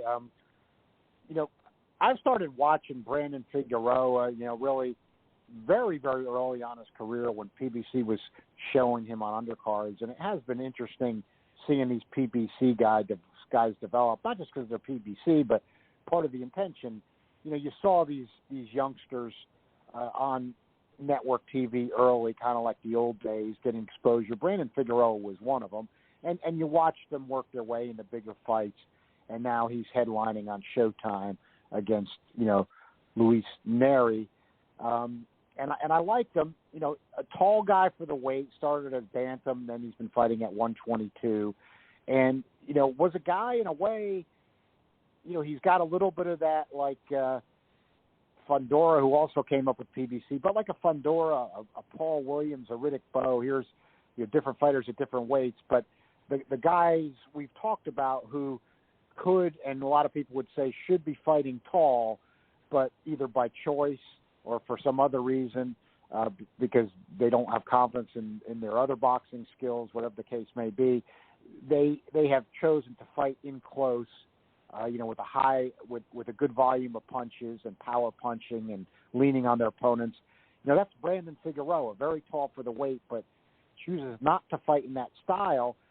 And I found him entertaining like that and bringing good power for the weight classes. And I didn't have that much of a problem with it, but I've got to say he's been taking more shots. Took a lot of shots in that Ceja fight, which ended up being a draw when Ceja came in an overweight and probably got a little advantage. And we know Mr. Neri has been known as boxing's arguably number one culprit for doing that. So that's still very well in play as we go into this Saturday, and Showtime's going to want that fight to go on. So you could be dealing at a situation like that again. And what I'm getting to is, I've been higher on Brandon Figueroa than I think a lot of people have been, and I haven't gotten down on him or anything, but just in that manner he's fighting, I'm with you. My gut is just telling me, my heart wants to pick Figueroa, but my head and my gut's just telling me that Neri's a power puncher for the weight, and that Brandon, he may very well come in overweight, and for Brandon Figueroa to get in close and just take shots from this guy, I think that's just going to be a little too much. I just think that Neri brings too much power for Figueroa to be in close and to take those kind of shots, and he's not going to start fighting tall just in this he's not going to outbox career. Right. He's not going to do it tonight. He's not going to do it Saturday night in the biggest fight of his career when he hasn't been doing it so far. I mean, that's one of those things, you get a new trainer or something like that. It doesn't always work, but maybe they get you to do it a little bit. But I don't anticipate seeing that Saturday night. So reluctantly, I'm also going to have to go with Neri. And I just say reluctantly, that's because I've enjoyed watching Brandon Figueroa come up. I think he's better than people think, even though I'm going against him Saturday night. And like you said, he's a solid underdog, but not a huge underdog. So, the odds makers have some respect for what he brings to the table. But I just can't see him going through 12, taking those shots from Neri that sooner or later he's going to get broken down or something like that before it's over. I would say, the way he fights, his best chance is going to have to be like we've just been talking about Fundora recently. He doesn't get that kind of leverage, but just where he's leaning on Neri and getting leverage and maybe he's able to use his size and he starts wearing on Neri a little bit and taking away his power. But I don't think he's going to – it's a close call for me like that, but I don't think he's going to quite be able to pull that off. And I think Neri's going to end up winning this one. Yeah, I mean, it's crazy. He's only 24 years old. He's got 72-inch reach. I knew it was long, but I just checked. It's like, wow, but like you say, he's not going to do it. But yeah, since 2018, they've slowly stepped him up. The Ceja could have been like the first time against more of an experienced guy that was a former champ or whatever, and maybe that was the issue in there and why that was a draw and whatnot. He did look a little bit better against Damian Vasquez, but yeah, I like Neri here just to overwhelm him. And I think that we are going to see a little bit more. If the scales, tip in, I think we're going to tip towards the old Neri style, like I said, with a little bit more responsibility, maybe in the first handful of rounds. But I think there's just no way that the Figueroa just doesn't. He's not going to outbox him. But I think if he starts to try to do that, he's going to leave himself defensively open. You know what I mean? Because he's just not used to it. Like you said, he's just not going to randomly do it. But he's only 24, so it's not like he can't bounce back from that. And so I think it's a really good test for him. And I do, some of the odds are kind of far, actually. Let's see here. It's plus 320 is the top I'm seeing right now, plus 336 actually, and then most of it's in that plus 275 range. Is that even, you think of plus 320, even thinking about maybe taking a flyer on that, or is it you needed plus 400, plus 500 to feel like I would at least, it'd be worth it to risk a little? No, I think I agree with you. I think actually plus 320 is worth a flyer because I was seeing things like plus 200, and that was seeming about right to me where I would pick Neri. So Yeah, I'm gonna agree with you there. I think your point's well taken. You know, if you're looking at, let's say, plus 300 or above, I think Figueroa would be a pretty good choice. You know, I agree with you.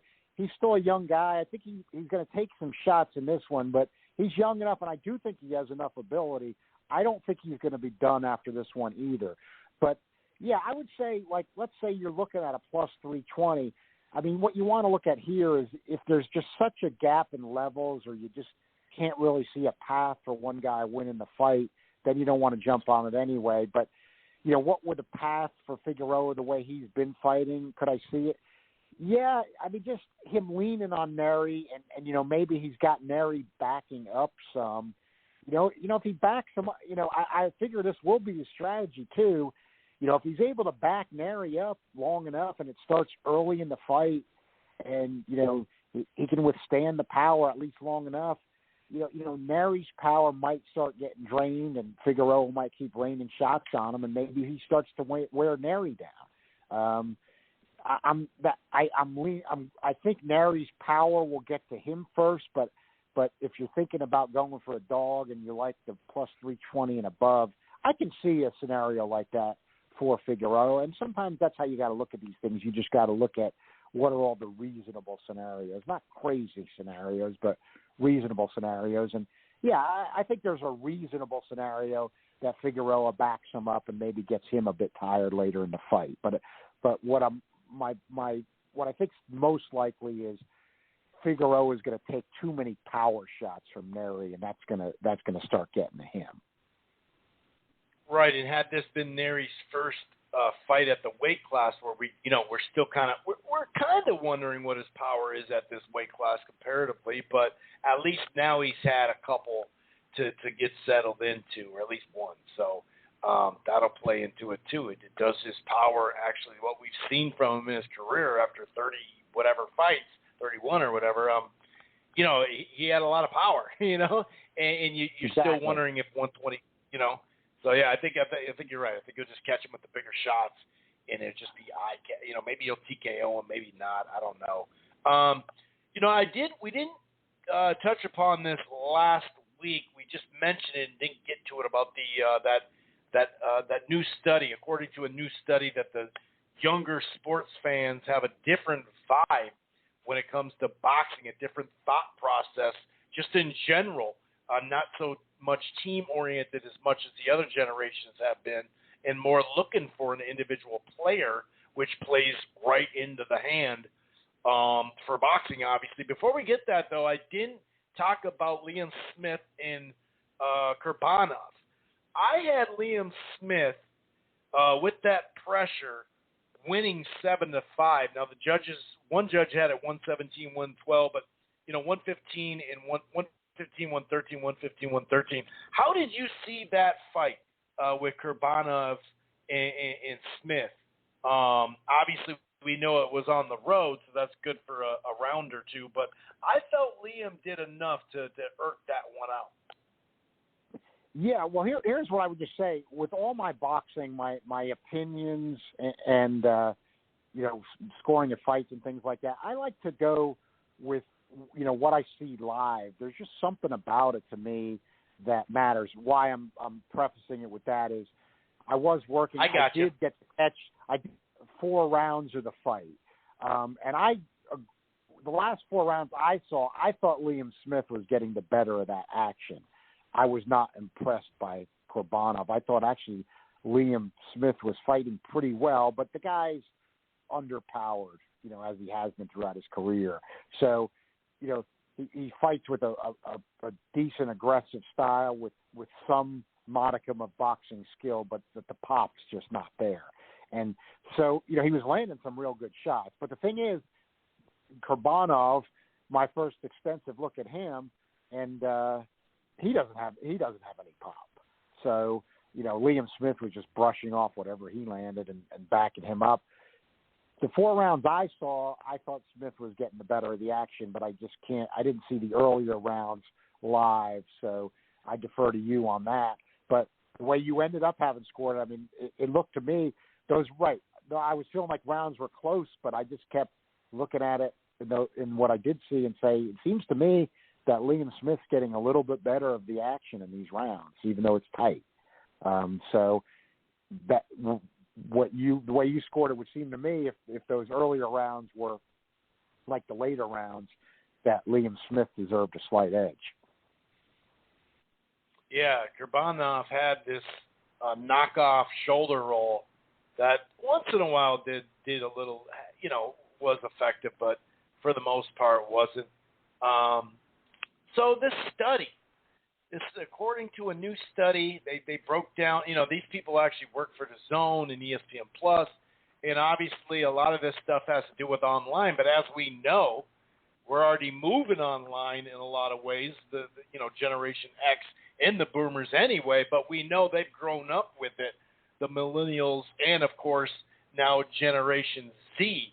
In this new study, some of the ways they broke it down was pretty interesting, John. And when you look at the, Gen X doesn't have a top 5 boxing, and boomers used to, but they don't have it in there anymore as well. Football and baseball still heavy, of course, football, but baseball is actually still second when it comes to, and this is online now too.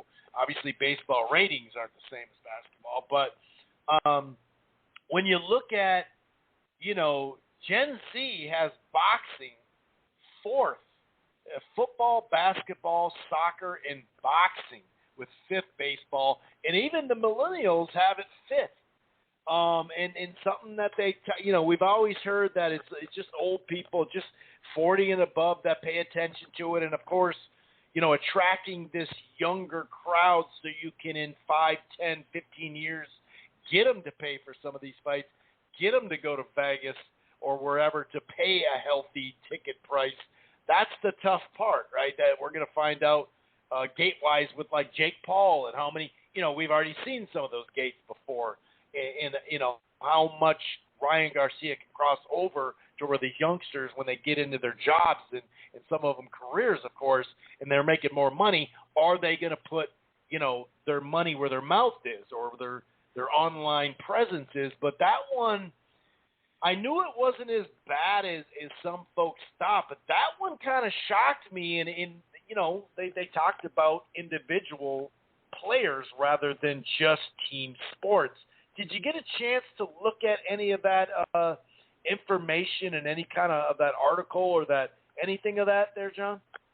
I did, and the first thing that struck me about it was I just looked at it and I just said, I hope this is true, because it surprised me. I know there have been some TV numbers in recent years that did, at least out of the percentage of the people watching, just like you stated, that it was much more younger than we were led to believe. It was just assumed it was all older viewers. And while there's plenty of those, there was a much higher percentage of younger viewers than you would have expected. So I've seen that in recent years. But, yeah, I saw the study, and I just thought, I hope it's true. I got to say, I wasn't, feeling that myself.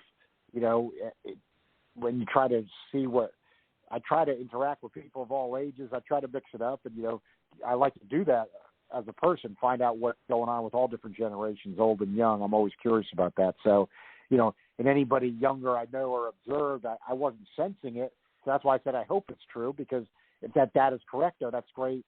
That's great for boxing. I would speculate some things if it is true. One thing I do notice with younger people I know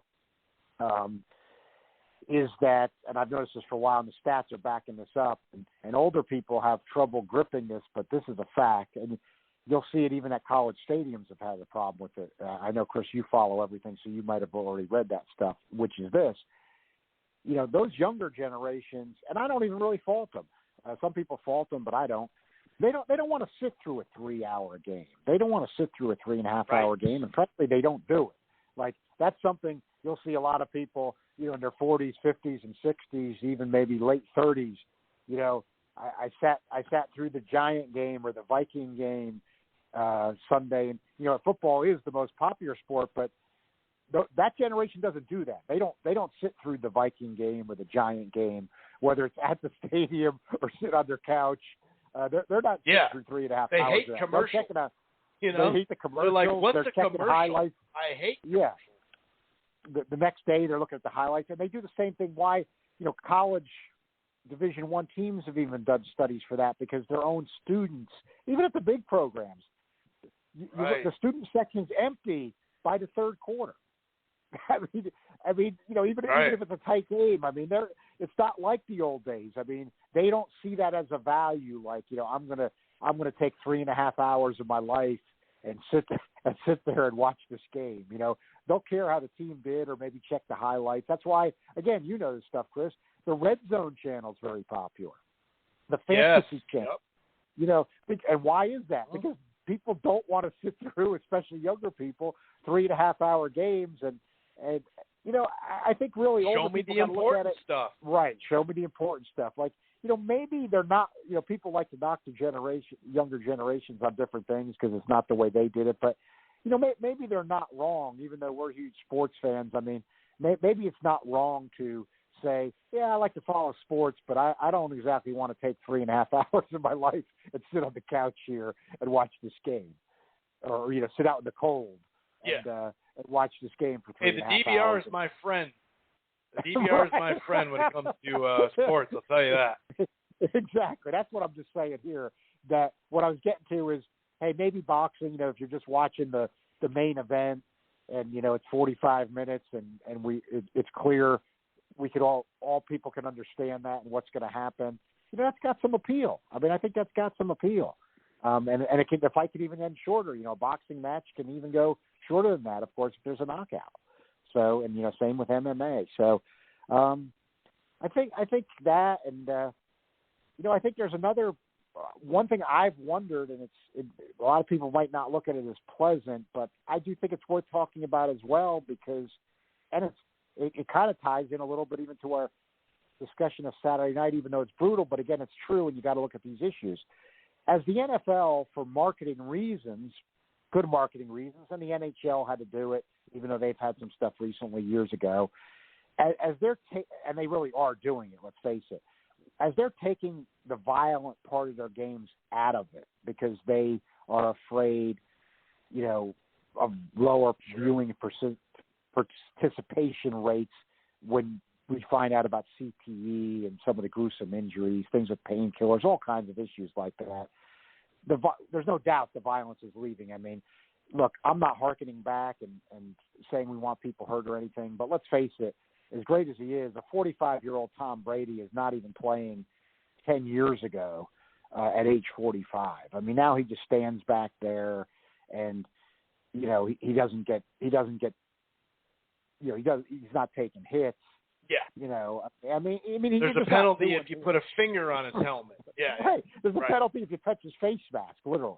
I mean, not face mask in, but if you touch his face mask. So what I'm saying too is maybe I was wondering if there might be a little element of this, that if humans still want to see some of the stuff, which obviously they do, and there could even be sociological arguments that society needs it because this is a organized way and a controlled way to get the violent tendencies out. I mean, even some academics will say that that's a legitimate debate, that like boxing, MMA is an organized, controlled way that, say, humans get their old impulses out where they used to have more wars and things like that. So why I'm saying that on this discussion is that as I watch and I see, just no violence in the NHL compared to what you saw in, say, the 1970s and even some of the 1980s. Now, the NFL, as we all know, I mean, just watch a game from the 70s or the 60s, remind yourself what could be done compared to now, and not passing judgment on saying it's wrong to take that out of it or either factual way. But it's factual, right? It has happened that, I thought there might be an opening for something like boxing because it's still around, that, maybe the young fan that's just seen one too many targeting penalties in an NFL game. Right, just says, in boxing, it's not targeting. The guy gets knocked out. That is the target, yeah. That is the target. That's the target, and that guy wins. Maybe I'm just going to watch. Maybe I'm just going to watch that, and I'm not going to sit there for 3.5 hours and get frustrated by the targeting flag, every time there's a hit. But with boxing and MMA still being around, because, I always felt like I don't know if you've noticed this, Chris. I mean, you follow all sports too. I mean, I felt a little bit, even though it's a different sport, like, didn't you get a feel a little bit like the MMA? And, you know, I follow MMA too, not like boxing, but that like the MMA fan of like the last 15 years was some guy that was watching the NHL in like 1975.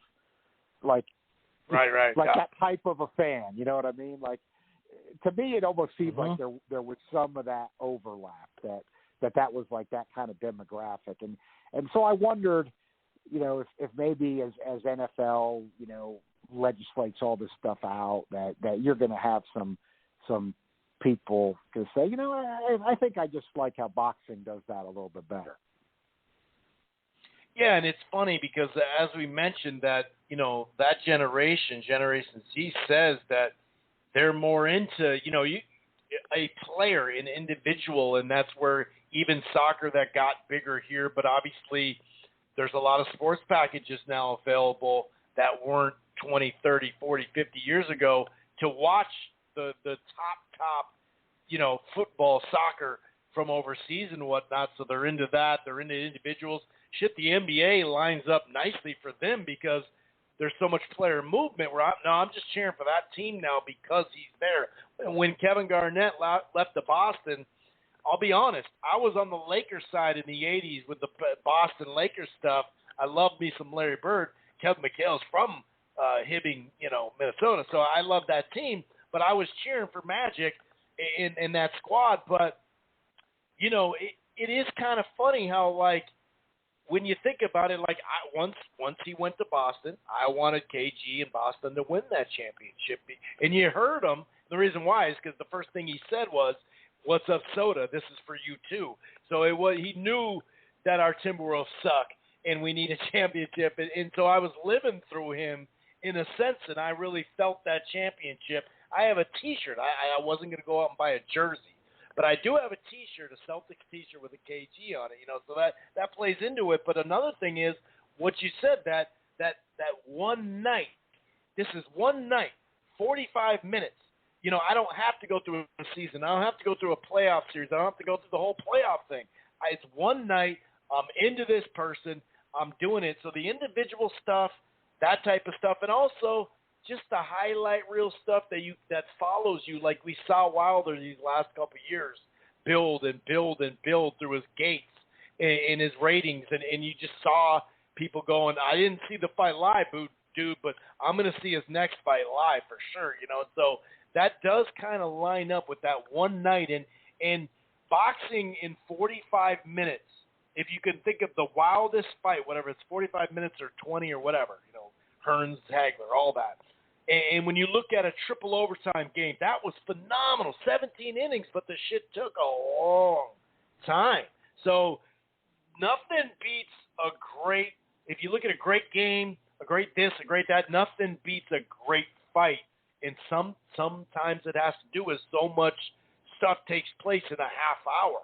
You know, you can maybe take a pee real quick or go to the fridge, but you only got a minute. You know, sometimes I have to talk to my nephews and be like, hey, you can look at your phone in that minute. You got a full minute to look at your phone during the round because they'll be like, oh, I missed it. And they're like, well, dude, stop looking at your phone. You know, stop looking at someone in the crowd.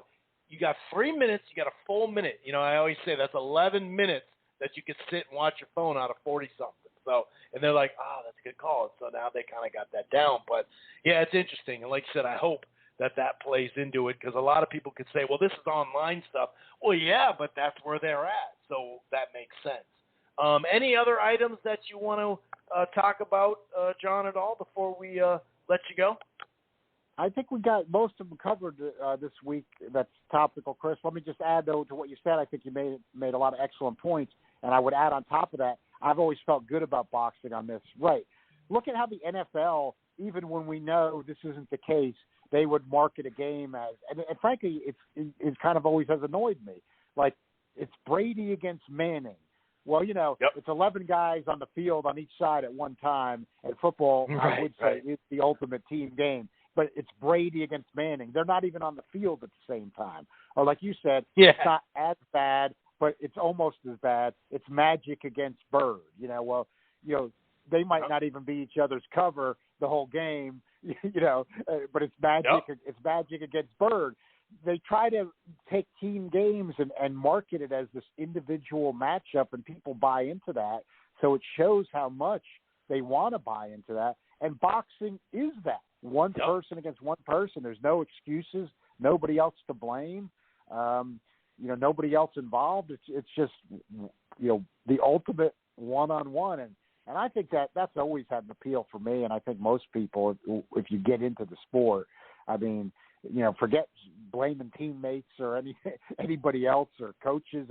It's just you. It's just you in there. And I think that's why boxers a lot of times make excuses after a fight, because there are no teammates or anything. It's just them. So sometimes the excuses sound crazy to people or sour grapes, but it's embarrassing. That's a lot of people that saw that happen. I remember getting pinned or getting technical loss in wrestling in front of a gym full of people, let alone it wasn't even broadcast anywhere. You know what I mean? So the embarrassment plays into that too.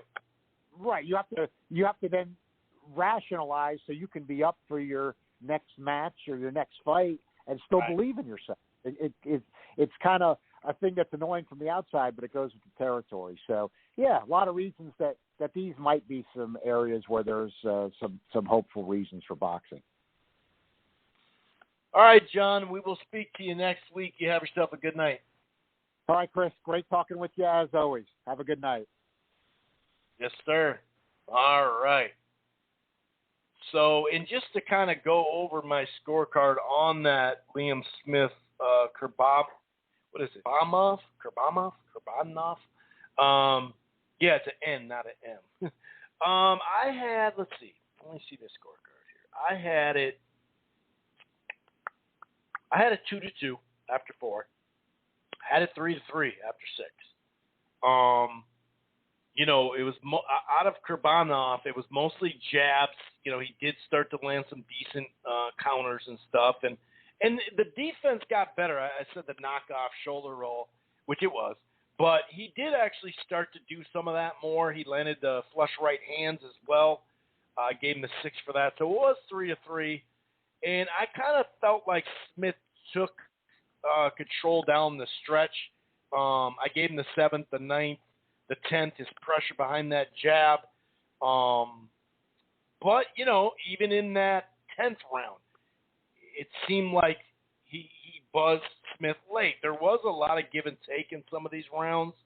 So it was close. It wasn't like I think Liam Smith got robbed, like it's 9-3 or 10-2 or whatever, but it was a competitive fight. I just thought not just busier, but the better shots, those left hooks, the jab right hand, and like I said, the constant pressure. But really good, like in that 12th round, a lot of good action down the stretch, no doubt. It was a competitive, fun fight. I just thought Liam Smith may have done enough to get it done. All right, let's bring in Mark 310. I'll break down a little bit more of that Neri Figueroa fight and some other news items along with the fight news and boxing Twitter segment that we closed the show with. But let's go out here to 310 Mark and see what's going on. What's up, buddy? How you doing, man? Hey, what's going on, Chris? Yeah, just wanted to give a quick little, short little call in. Yeah, we'll catch up. My thoughts on what happened last weekend, because that was fucking awesome. I don't know. Was it just a normal Canelo fight for you, or did you sort of see, dude, this fucking guy's style is fucking dope as hell? Sort of. I don't know. Yeah, I mean, I didn't think he really cut the ring off that much, but then again, Saunders wasn't moving as much until later in the fight. I thought he was just effectively going to the body and landed. Yeah, go ahead. Yeah, it was weird because he was blocking a couple things. I don't think it was fake at all, but a couple people that I know, my brother, a couple other people, they were going to throw money down on Saunders, and I told them, I was like, I don't know, because the day of, the odds never changed. It was really, really weird. It only went down by 25, 50 points the day of. And so I looked at that as kind of shady. I was like, you might be taking a dive. I wouldn't put your money down on that because by now you would assume that it would tighten up a little bit with how everyone's talking. And anyway, I just want to preface it with that because the second round, it was first or second round when he was blocking punches, and I saw the first punch land on his gloves, I was like, he's done. I was like, oh, wow. Canelo's really, really powerful. And I was like, why is he blocking instead of, dodging? Weird. But don't get me wrong. Right. He never fought like that. He never, but then again, we can attribute super that wide to, stance, too. Super wide stance out of nowhere. It's weird. It's really, really weird. The odds never change. They only change a little tiny, tiny bit. The reason why I thought that was shady is because I told them, I was like, dude, that plus 500, it's staying there because they're getting more suckers to buy into it. Usually when it's a real fight, I remember a couple Crawford fights, a couple Spence fights, it just always tightens up a hell of a lot more than that right before. Doesn't it? It doesn't stay at plus 5. They stay. It doesn't stay. Literally never. Usually drops by a good, I don't know, maybe 40%, even if he's a heavy favorite. So I looked at that as kind of shady. But don't get me wrong, you could hear the punches, and when he got hit on his gloves, his whole body jolted. I was like, what the fuck? What am I doing? I'm breaking my own code. What have I said for years? I've always said, UK fighters, it doesn't fucking count. It doesn't count. He fucking gets hit, he's blocking, and he can't even take the fucking the punch. It's are you kidding? It's I don't know, man. Canelo looked really, really powerful, but these UK fighters, it's I will never, ever, ever believe in one ever again. Ever. I don't give a shit. I wouldn't be surprised if fucking Ramirez fucking hits Josh Taylor with a body shot and he fucking just falls down on the ground fucking just, it's just because it's just, did you notice that? Why are you blocking the punches if they're clearly hurting you? When I saw him get hit by the first when he blocked the first punch, I was like, he's going to get knocked out. What the fuck? Are you serious? And why are you voluntarily? But we can't take credit away from Canelo. What if that's because Canelo was just fast? Yeah, he's definitely quick for the weight class. And I liked how he said, you know what? I'm not going to do I'm going right to the body. I'm going left hook, straight right hand to the body, and just digging. And he wasn't worried about punch count. He wasn't worried about much. How many of them did and then he started. He landed fucking 8 punches. I think he was winning the round. I think that, I don't know, Billy Joe maybe won, 3-4 rounds, if that. But I could see the other side, too. Tops. Yeah. I had it 5-3 or 6-2. Yeah, for sure. Me too. I could see 2 rounds only going to Billy Joe just because the effect that the punches were having on him. But I don't see how anyone could give him the first round. Not give him the first round. Canelo didn't fucking do anything. He threw 2-3 punches that barely, but it's whatever. It's funny how people are fucking talking about the fucking scoring, and it's dude, you got knocked the fuck out. People talking about the fucking scoring like this with fucking Amir Khan. Canelo could have been doing anything. He could have been setting him up like you were setting up Amir Khan. All right, let me let him fucking get some confidence. Let me get some energy because I'm going to knock this motherfucker the fuck out. How do we know he wasn't doing that? So I don't want to take credit away from Canelo because I watched this fight 6 times. I was like, dude, just the way that Canelo was moving, just because it's exciting. He's getting motherfuckers the fuck. He's trying to get him out of there. You know what I mean? Yeah. He's trying to get him out of there, and he's combining a little bit of his old style with whatever. But it's funny how countering. Countering while he's coming forward. It looks like. Mm-hmm. I could see how people are saying, oh, shit, he's fucking unstoppable. But, hey, we got to take this into consideration, guys, okay? Okay, Billy Joe Saunders is from the UK. All right, therefore, he doesn't count. Anyone from the UK, they just don't count in general. So, I mean, like, it doesn't matter what the fuck they do. I mean, like, you know, people talking about how he quit. It doesn't matter if he quit or not. He's from the UK. So, like, it doesn't matter what the fuck they do because fucking they're not real fighters. They're like they're like, it's like the B string or like whatever. Fucking like, you know, it's like second tier dudes. Like, you know what I mean? Like, even, yeah, he's real slick, but I don't know. His footwork was trash in the fight, though.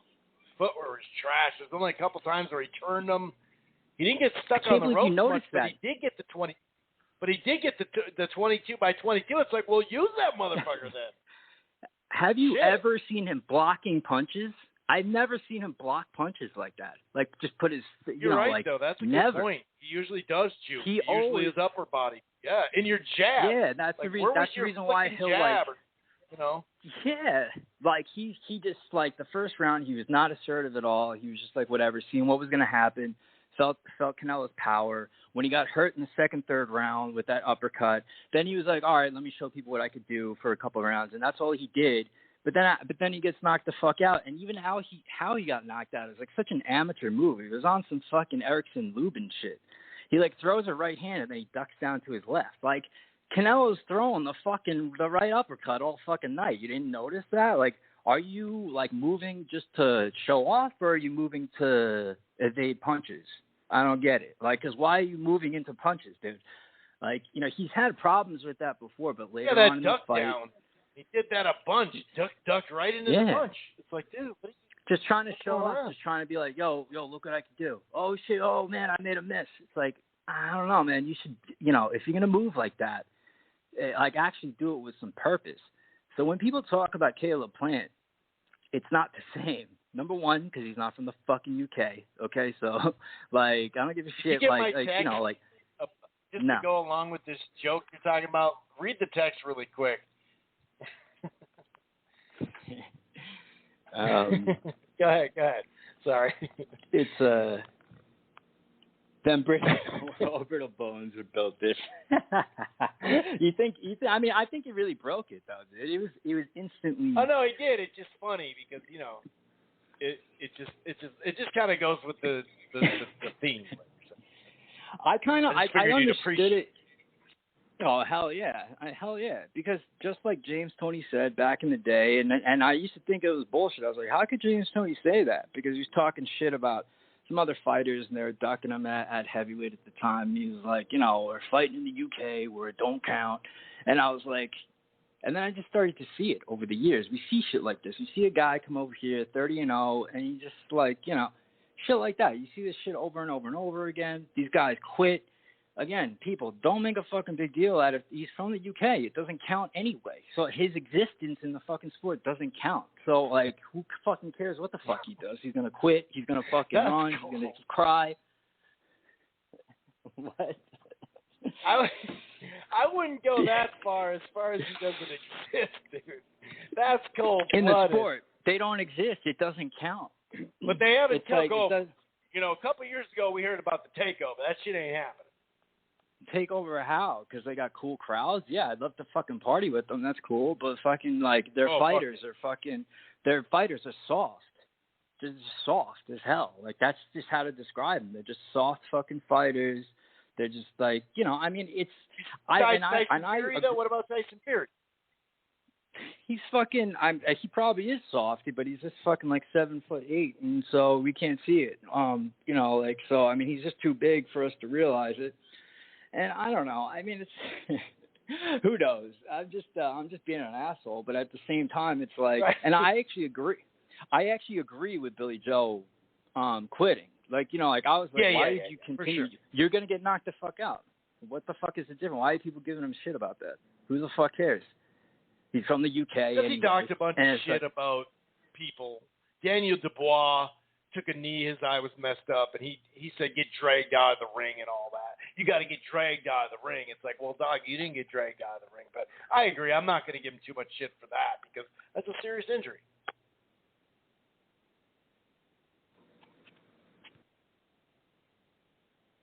You with me?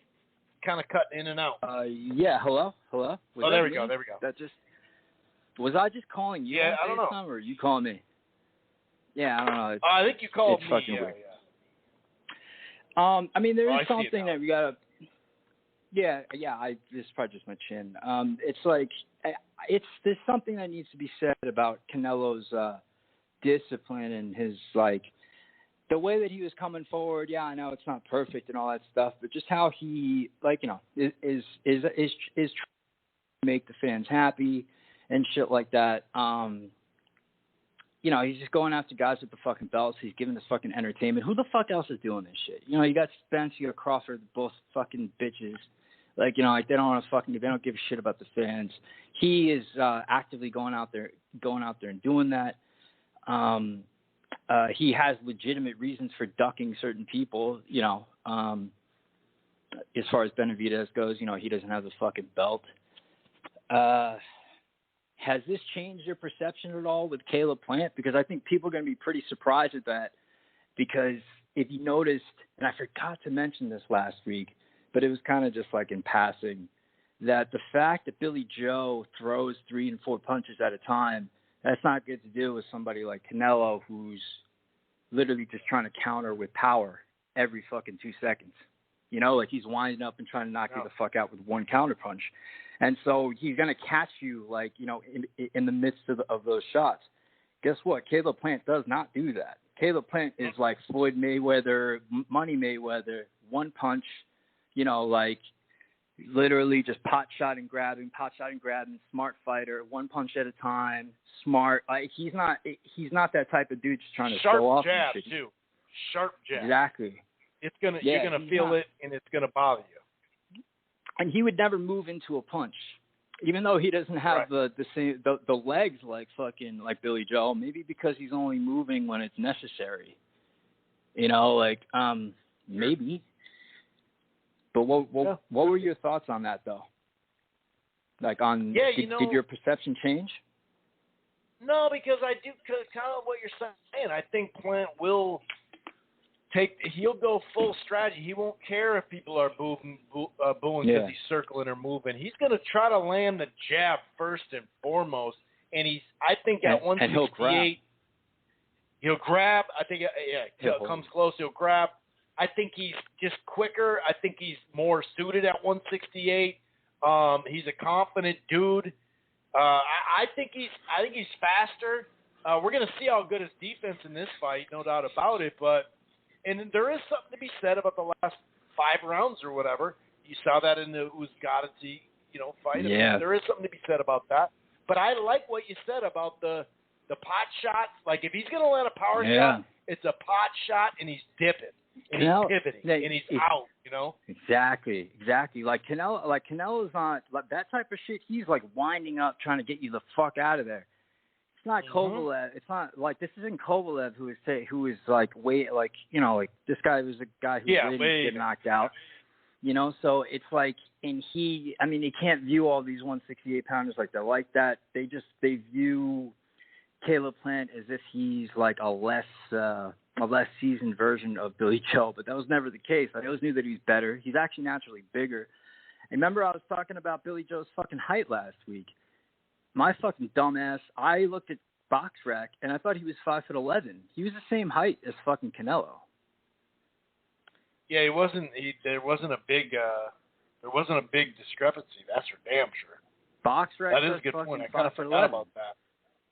Yeah, BoxRec says 5'11". I'm thinking this guy's fucking taller. I'm like, oh man, he's taller. He's the same fucking size as Canelo. He's a 160 pounder. We'll see what Plant is, but and Plant never even fought a fight at 160, right? He's been at 168 since the start. Yeah, yep. His inside game is dope. There's so many times that Billy Joe should have held. When you land, you hold on a guy like that.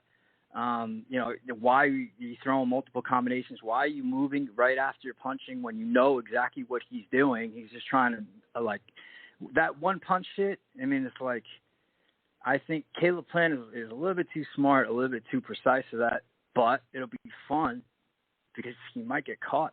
He probably will get caught. Not with something like this, I don't think.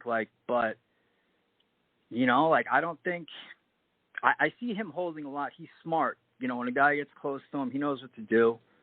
He doesn't give a shit, like, you know, about what the ref says. He'll walk, like, you know, I notice him doing the same shit that Floyd does. For some reason, no other boxer does it. What Floyd will do is, like, when the ref is on he'll put his shoulder over the other guy, like the opposite shoulder of where the ref is. And then he'll walk in the opposite direction, like, than the ref. So the ref has to, like, walk around and try to, like, hey, break it up. And, like, he gets, like, an extra 5-6 seconds of, like, rest. He does a lot. He's like, Caleb Plant is the only one that picked up on that, and you see him doing that all the time. And he actually uses his holding, like, effectively. And he's just on point with a lot of things that he does. I thought that Billy Joe was going to give Canelo some problems because of his athleticism, but I don't know why he was fighting the way he was fighting. I didn't even want to bring that up. It's awesome how you brought that up. Like, you know, because I was sitting there, I was like, why the fuck is he fighting like this? Like, is this another long dive? But, like, right away, like, he wanted to control the center of the ring right away. And it's like, okay, I mean, I guess I understand some of that, but it didn't seem like he was trying to establish much. Are you the only one that did you hear anyone else say that? Because I figured no one would pick up, like, or did you just notice that, like, he's blocking, like, fighting different? Yeah, I mean, I wrote it in my notes. But I did, like, on my scorecard, but I did see a couple people on Twitter say, hey, you know, he's not really moving. He's not, like I said, I mean, you got that extra 2 feet, use that shit. Like, it just seemed like he and then he like did a guy later. That was, like, inactive or something for, like, 2 years. That's it. And it seemed like even when he was moving later, his feet weren't fast. He wasn't moving right. And maybe that is that activity and blowing up and weight and all that. But he would move, but then block. He would move, right. But then allow the punches to hit his gloves. I've never, not one fight, ever seen him do that unless it was like the 12th round, 10th round, when, like, you know, he's in those situations. Never ever saw him do that. I don't know. But again, the power of Canelo is undeniable. It's crazy. It's one of those things where, like, I mean, my viewpoints haven't changed on him at all in terms of, like, him not having any, like, real fights above 160, of course. But at the end of the day, when you're a fighter or anybody just trying to achieve something in general, that type of shit's not going to really matter if you think that it's real. You know, the power of belief is fucking, you know, it's like unmatched. That's perfectly said, dude. That is so perfect. That's so true. As long as you think it, it's a wrap, dude. And you don't have much time to think it. It's happening right now to you, you know? Yeah, man. You knocked out Kovalev and all this shit.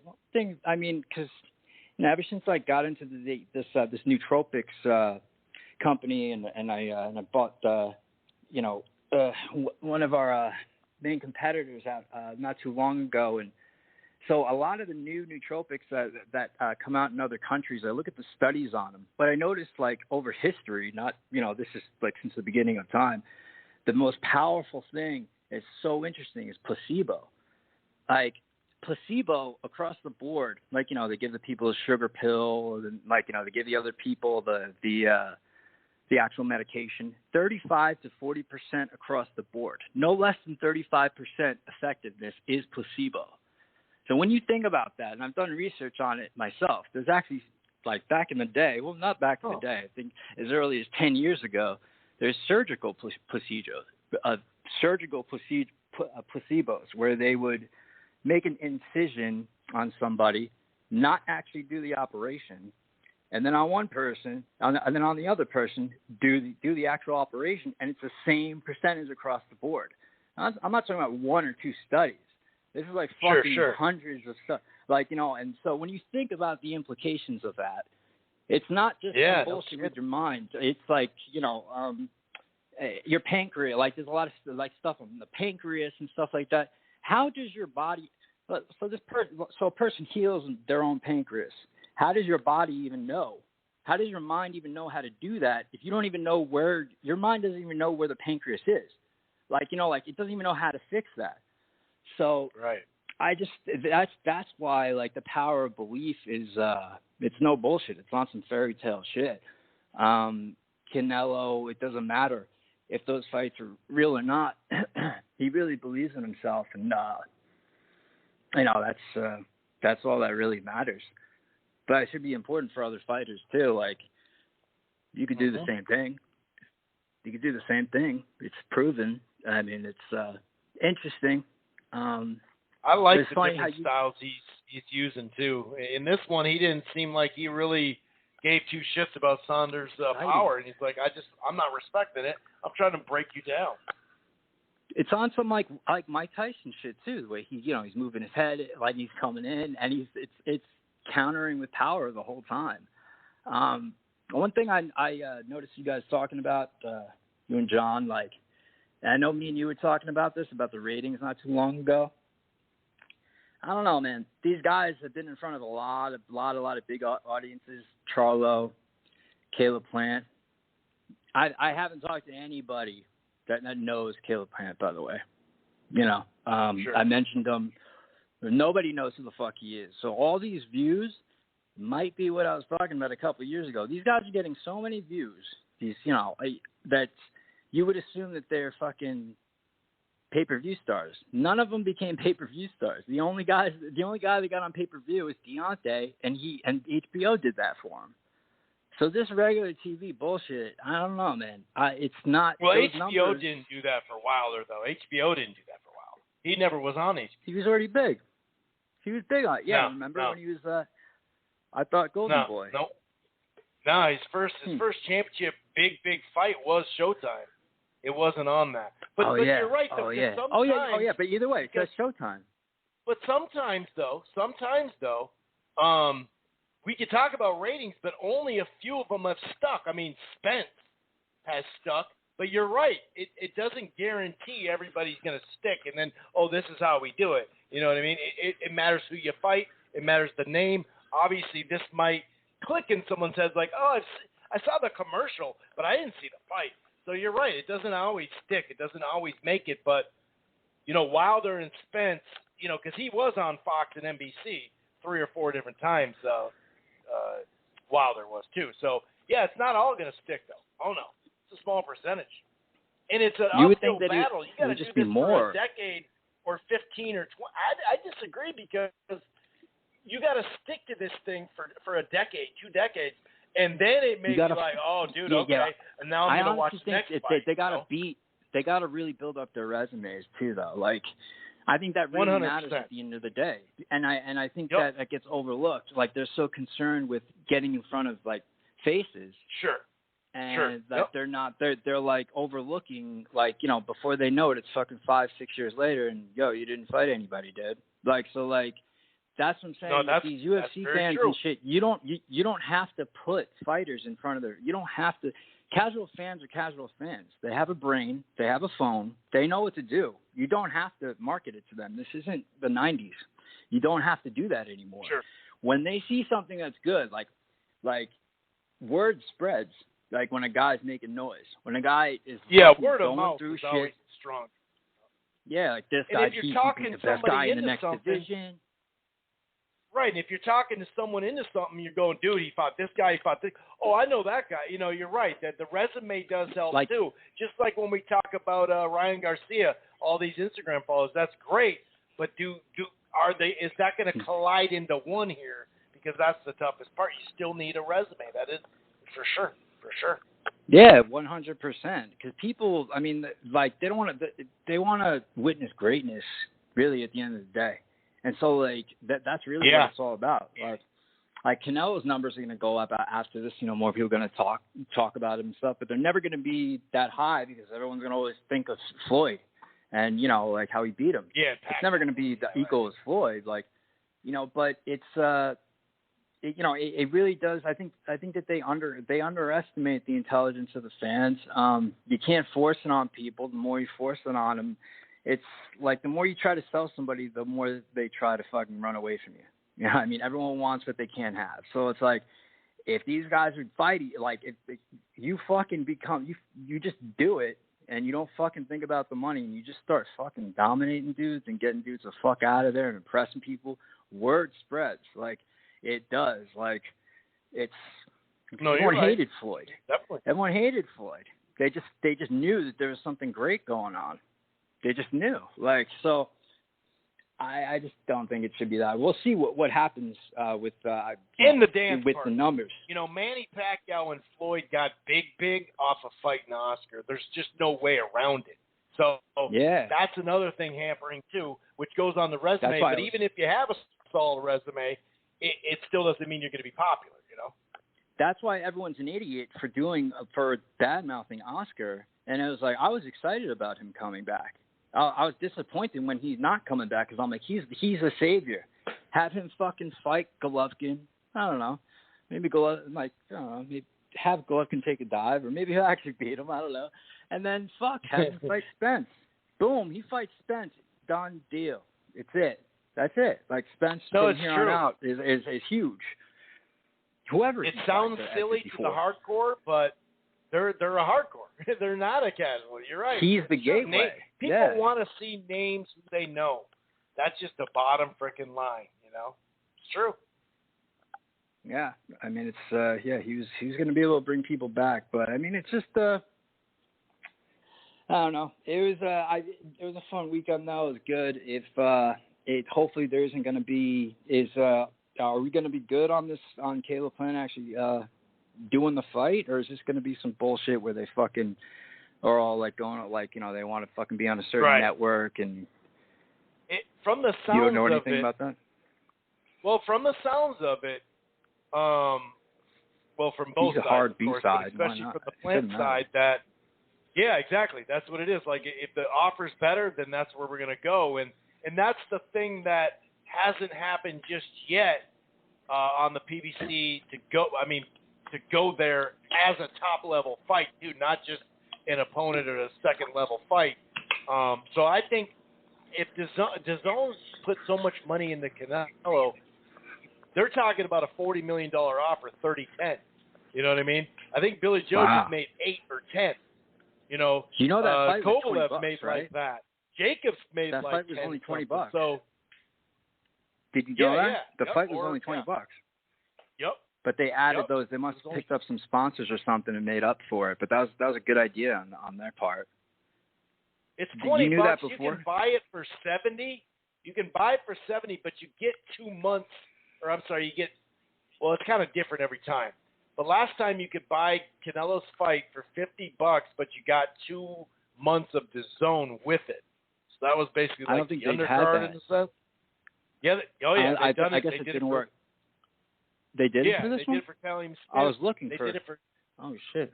They did it for Cali. They didn't do it for Jacobs. No, they didn't do it for Jacobs. They just for this one right here. For Caleb, for Billy Joe. I didn't see an option for it. I don't. Yeah, I it was don't only think $20. they did it this. But before they tried to do that just to see if they could get someone to just. Well, I pay for. Must have been shitty. The numbers must have been shitty. Right. Numbers must have been really bad because they didn't have those advertisements last time too, right?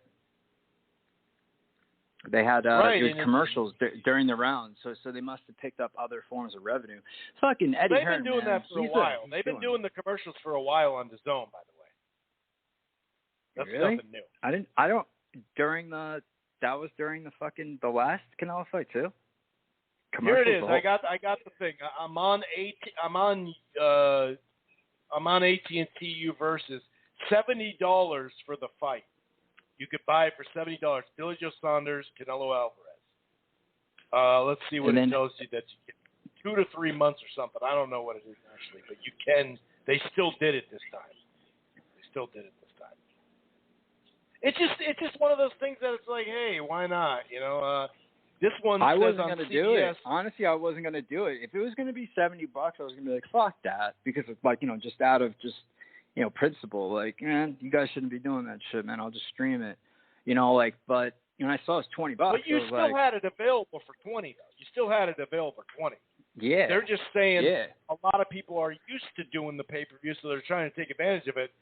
Just like the $100 for the whole year, you know, people are used to paying for stuff, so they said, let's do it this way. But yeah, if people were Savvy, they did 20 who don't have DAZN, but you could. They actually made it available on pay-per-view again for $70.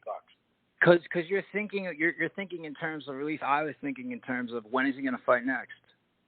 So am I going to get 2 Canelo fights, or am I only going to get 1? Right. I'm betting on me only getting 1. You know, like, so fuck that. You know, and I like the $100 thing anyway. I think that solves it. It's like, hey, dude, you could do 100 and buy it and have the whole year. I think that's good enough. You know.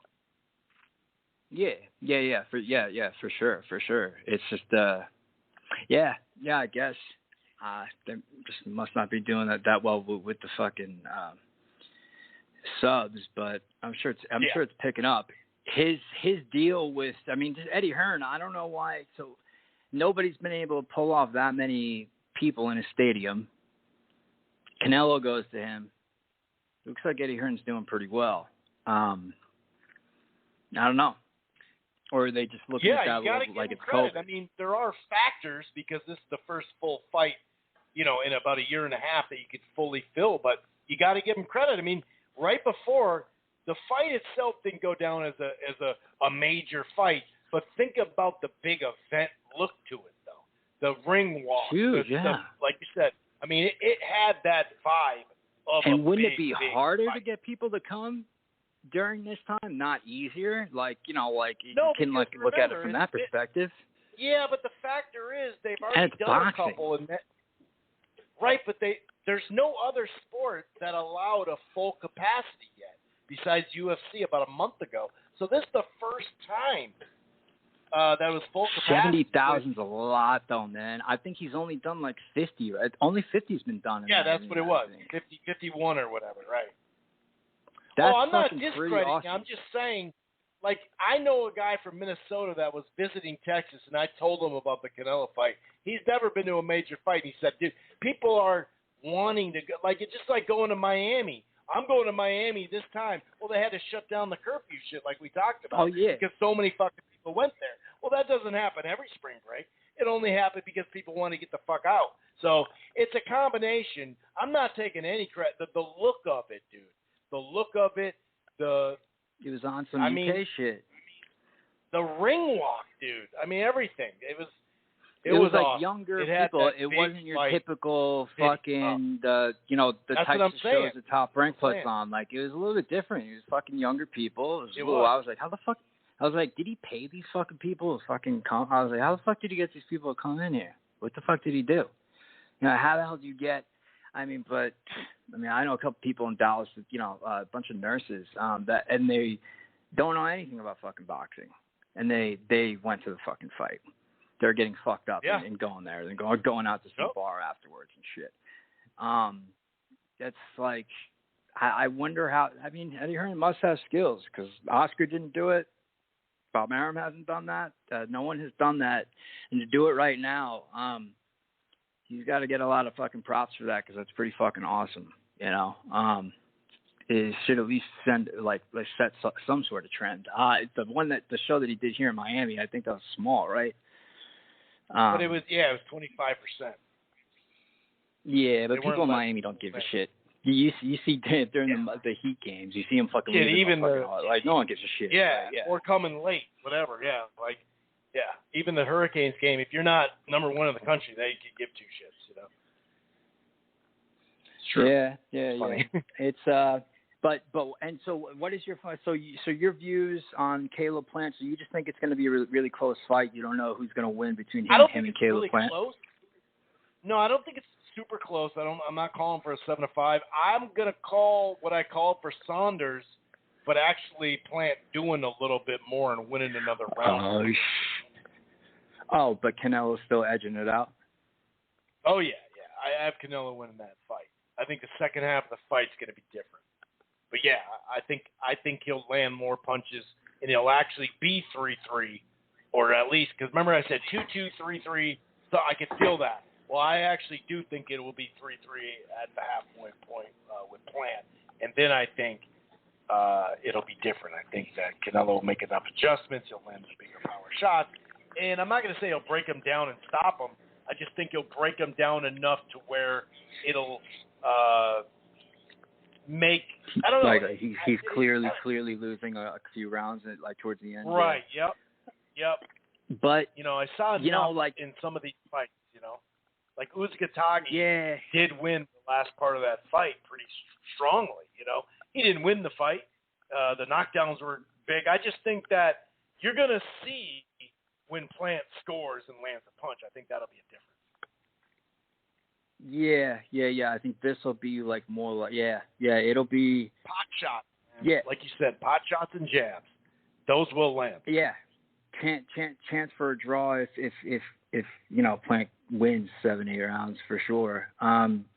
But even just seeing this, there's a couple last things here. It's like Benavidez. Okay, well, what we noticed with Canelo, but we don't really know exactly if it was him just taking a break, just chilling and whatnot. When Billy Joe was throwing more, Canelo was, he wasn't, he was, sort of just studying him and like, he wasn't coming back. So with that, to me, that sort of suggests that do you need offense, to keep Canelo, like to stop Canelo, like that's basically that's what everyone that is behind Benavidez thinks. But I just think that jab, and he's gonna throw punches. He's gonna mix it up. Yeah, I mean he's so stationary though that he's just gonna get knocked the fuck out. He might get knocked the fuck out though, Benavidez. It'll be a good fight, but he's just standing there. His fucking feet are too slow. He's too stationary. He's got great combinations, fast hands.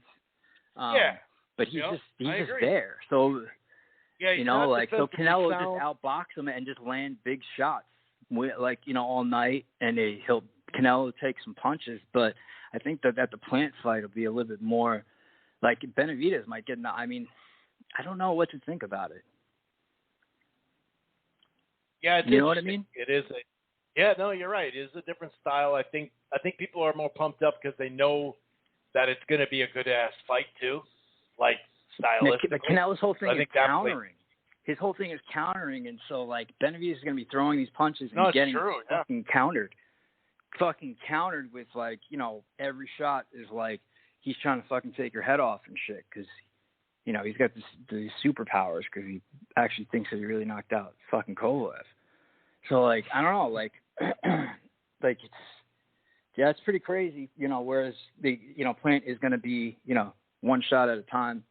Interesting, though. I'm going to be keeping in touch, whatever the next bigger fight is. I'm going to be keeping in touch, but, I didn't want to 2 weeks. 2 weeks on ESPN.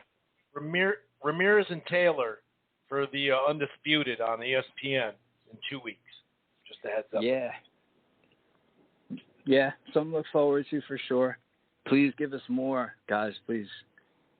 Yeah, I hear that. That was awesome. All right, buddy. That was awesome. Have a good night, All right, man. Appreciate it, man. Thanks for the time. Take it easy. Peace. Yes, sir. Peace. All right, but there's no matter what people think of Eddie Hearn and whatnot, I said this at the opening part of the show, too. I mean, and I understand that Canelo Saunders didn't cross over as far as viewership. But we get that. People don't know Billy Joe, right? But when I say people, it's like the common boxing fan. We were talking about this earlier. The common, not even the casual, but the common who do keep track of boxing, but they're not anywhere near hardcore. But the look, the feel of it was a big event. There's just no way around it. No matter what you thought of the matchup going in. The look of it, man, the look of it. Like I said, I really want to see, every event, especially a stadium event, has, comp tickets. So that's just, but I want to see what the ticket, you get them in Texas. So we'll get the numbers back and break them down. But definitely got to credit Eddie Hearn when it comes to that. Regardless, like I said, there is something to do with not having a full capacity in so long and just wanting to get out and go do something. That plays into it, but they're going to have a lot of chances to do more of this. So, and as far as it's funny because on the same breath, we can't forget Eddie Hearn said this wasn't even possible to do a stadium fight and this, that, and the other. And when we talk about ticket sales, remember, Like, we know that boxing's not popular here besides, what we just mentioned, Mayweather, Tyson, Pacquiao, Oscar, all that. But, like, big crossover guys I'm talking about. We still don't know what Fury is after that Wilder fight. He may have crossed over more than we thought. You never know.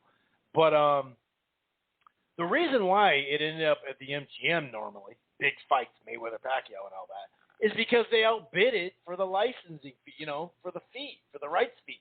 They just outbid them, the site fee. That's all it was. Like, 2 separate times, the Cowboy Stadium lost to the MGM. That's all it is. It's not that Mayweather and Pacquiao couldn't do stadium stuff. It's just, if you can get 16,000 tickets sold, you can't do a $70 million gate in a stadium. Now, they barely do that for the Super Bowl. And this is in boxing. That's the most popular sport in America by a long shot. So that's why, it feels, on one hand, if you pay $50 to go to a stadium, it's the atmosphere you're going for. And you're looking at the big-ass screen. And so it's the vibe, it's the feel of it. But if you want to pay $200, $300, $400 and way up from there, then that's why. That's the only reason why. A lot of people used to say Mayweather couldn't sell in stadiums. That's a bunch of shit. It was just money. That's all it came down to. Whereas this scenario is different. Vegas isn't even fully open all the way as far as putting, now they do have a full-on stadium now, though, there. So we'll see how that goes. And it is indoor, outdoor stuff. So, but yeah, credit. And obviously Canelo, you're not going to do this without anybody. It's Canelo, too. So we got to give credit to Canelo as well. All right, so the Neri, Luis Neri and Brandon Figueroa fight coming up this weekend. I think it's a good fight. I think it's a good fight stylistically. Much like John was talking about, Figueroa just gets hit too much. He's too damn aggressive. But then again, a couple fights ago, Neri was too damn, aggressive in a lot of ways. And he's not necessarily – I still wonder how good his power is at this weight class.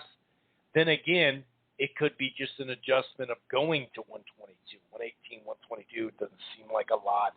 It can be whatever. He's a small dude as it is. I just think his skill on the inside, his ability to move a little bit like he's actually shown in the Payano fight or whatever. Stylistically, he was stuck between styles. He was, some of these fights you're like, wow, I can't believe this is a slow fight. And he's not even landing great punches at times because he was stuck in that style, with Eddie Reynoso trying to make him more responsible. And so that takes time. We saw that with Oscar Valdez, too. His first 2 fights with Eddie Reynoso didn't go good. And maybe it's not a good fit anymore. And then that's the move on part that I don't know. But what I do know is Figueroa's style will bring out Neri's style at some point, whether it's the first couple rounds, mid-rounds, whatever. And that's where I think Neri's just, even if he doesn't have the same power, he's got plenty of pop, and he's just more skillful. He's more experienced. He's got a better resume. He still hasn't lost, and I just saw too much in that Seha fight. And to say that he's going to lose this on the inside. And Figueroa, as John said too, we talked a little bit about this. I don't mean to rehash our conversation, but he's not going to use that 72-inch reach. Maybe right away when he's throwing a jab or something and Neri's trying to time it, and that length will give him some problems or whatever, be it at the end of the punch or something like that. But it's, to me, I don't, and if he does, he's not going to be defensive responsible all of a sudden. But yeah, I like the fight. I think stylistically it's a fun fight to watch, no doubt about it. It should be damn good. And the winner, let's not forget about this Showtime schedule that they released. The winner has a date already set out, in September. So we cannot forget about that. That's a good vibe. I like that they did that. I like that they do that. Like, okay, well, we already know. Obviously, if they have a draw or whatever, we know that. We know that. Fulton is chilling September 11th.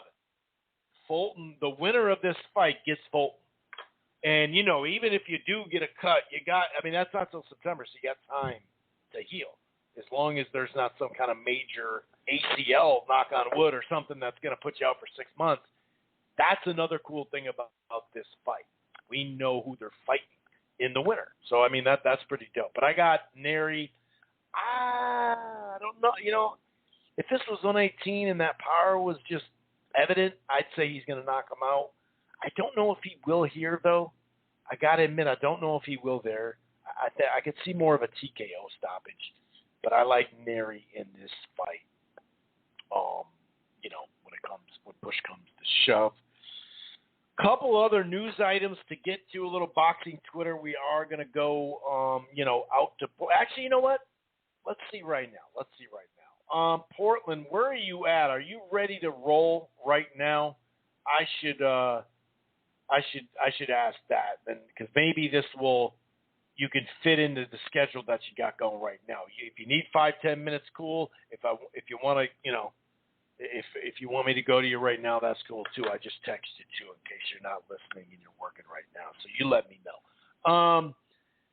Sean Porter recently just got bumped down to number 2 from number 1 in the rankings for the WBO belt. Now, a lot of people already went down the line of he's Crawford's mandatory.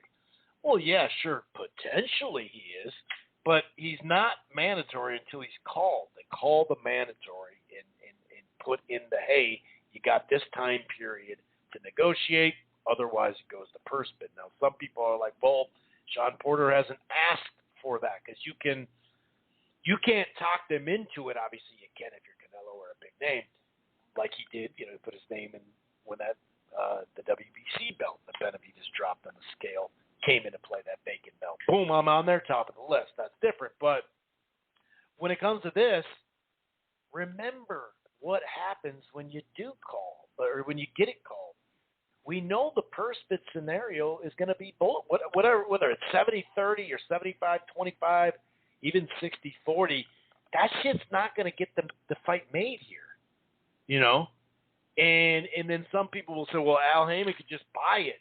Cool, but in order to get Porter paid like he's got to get paid, and Crawford get paid, that doesn't line up. Because if you outbid someone for it, then you got to pay some more money because of that percentage. So if you buy it for whatever, 5 or 8 or 10, it's still funky, It's still that shit for Virgil Ortiz, who's number 1 now, and I wouldn't be surprised if they call it. Virgil Ortiz get a fight and then he fights in September or whatever. That doesn't matter as much to him because he's not established yet.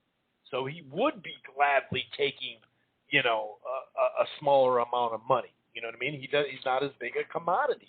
That's not to say Porter's a huge commodity, but he does have a value to him, especially, Crawford, Crawford at welterweight in that resume, or lack thereof. It just is. It just does. He's been in a lot of big fights, a lot of big crowds. Some viewership, some pay-per-view, blah, blah, blah. One of the best fights of the year a couple times. Like, Porter's been around the block. So, but it is funky. Number 1 against number 2. They flipped it, and now Virgil Ortiz is the number 1. Remember when Porter lost to Brook?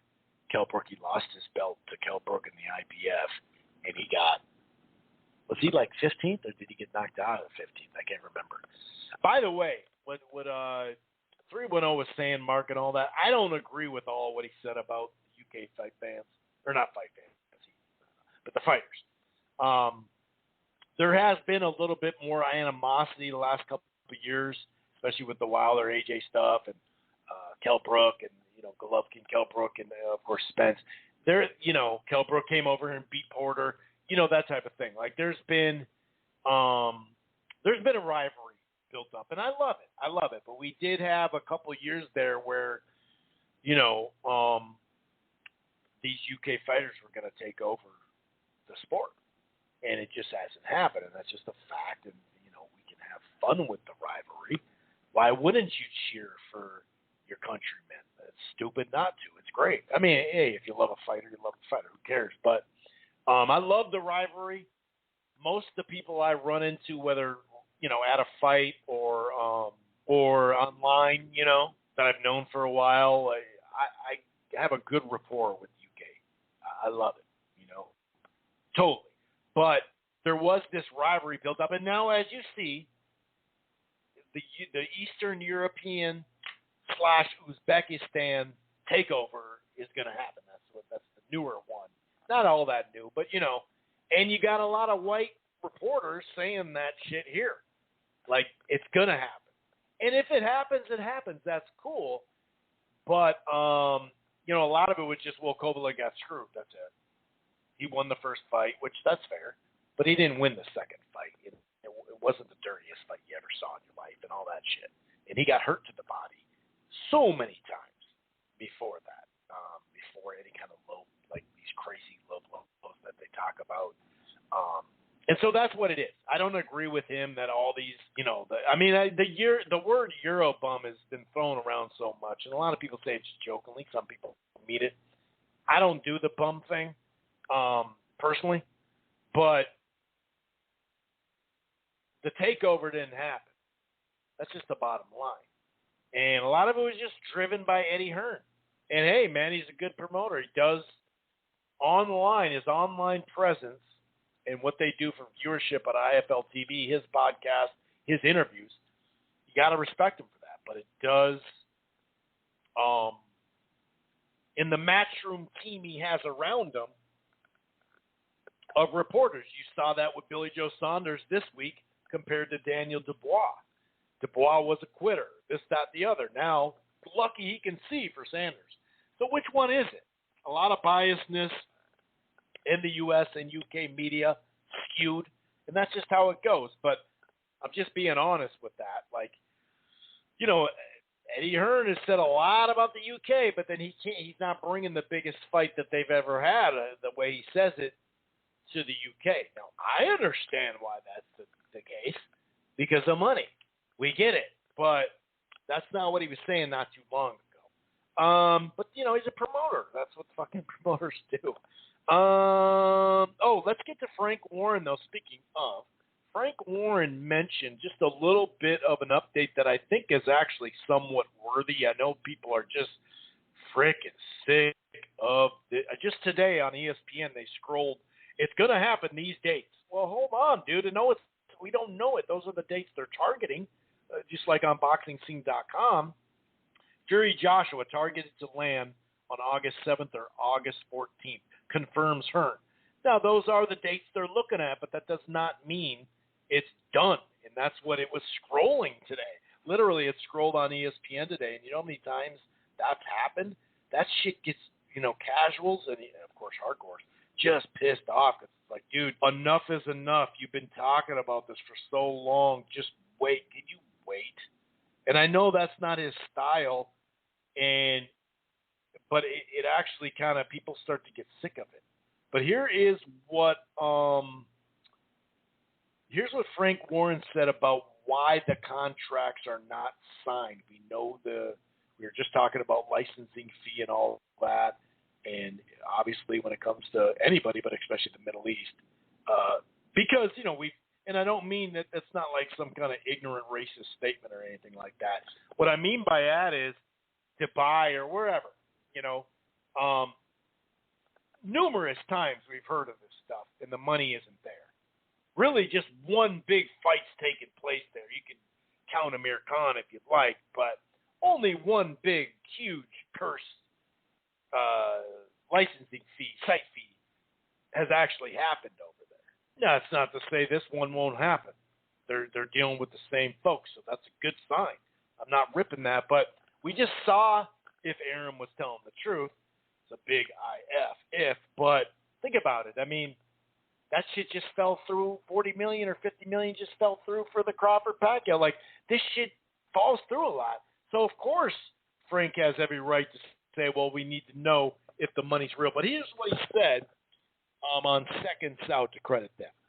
Give us an insight then in the difference between all parties being agreed in theory but not actually having signed and where we are now. Why are the guarantees not what was expected. Well, it's not the guarantee. What it is signing for the amount of, is a guarantee for the amount of money that's being paid. And until somebody actually, until there is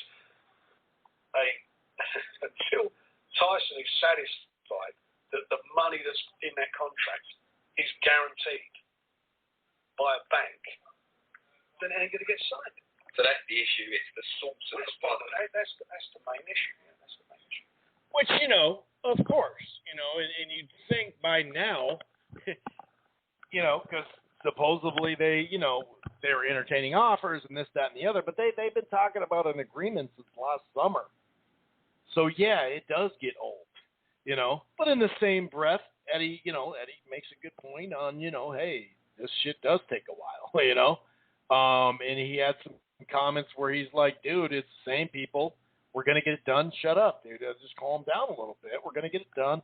But the thing is, Eddie's the one that's saying it. But here's what he said to Sky Sports, talking about the money and the guarantee and all that. He said, I wasn't just intending to take a punt on it. It's a lot of money. We've done this before. Of course, financially, we need to make sure everything is in order. But when you can't blame people for saying what the hell's going on when you're the one that keeps bringing it up like it's done. There's a difference there. You know what I'm saying? There's a difference. So it goes both ways, Eddie. It goes both ways. You can't just have it. All right. Let me see here. We don't have much time. Let me make sure that Portland's queued up to make sure he's good to go.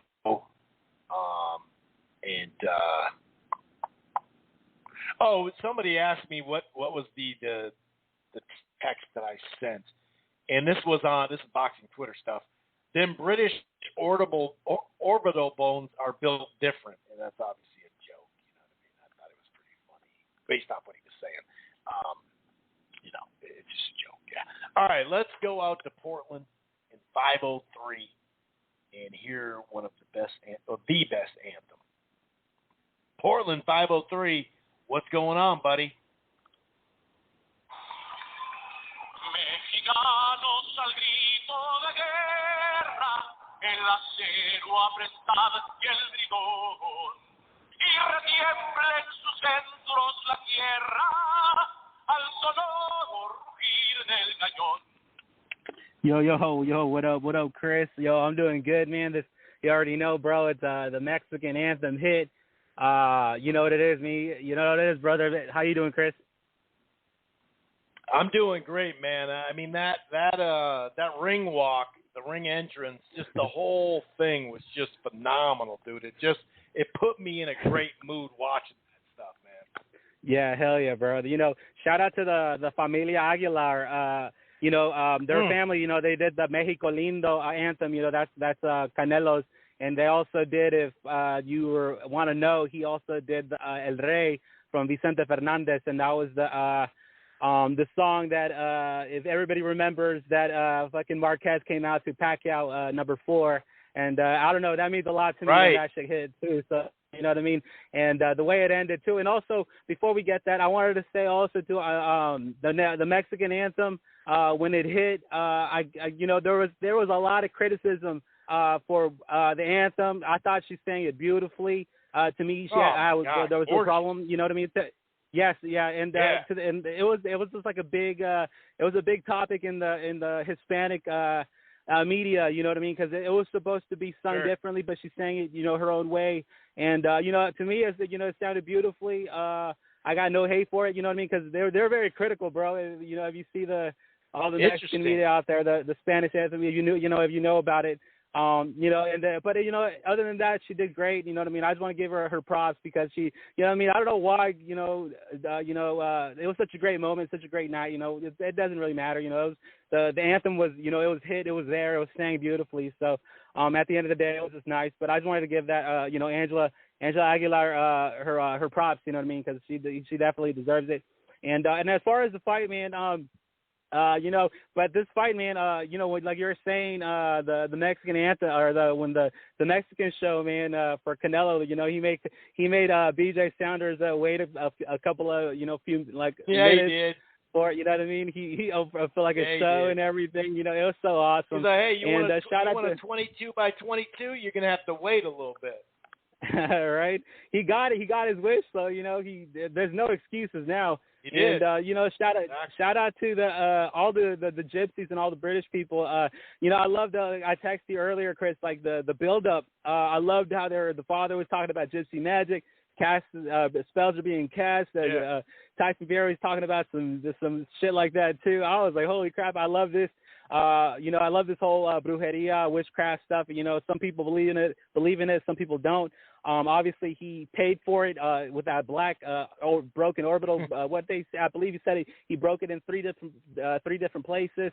What a beautiful counter from Canelo. The way he set it up, you know, kind of, you know, had his head forward and then came back up.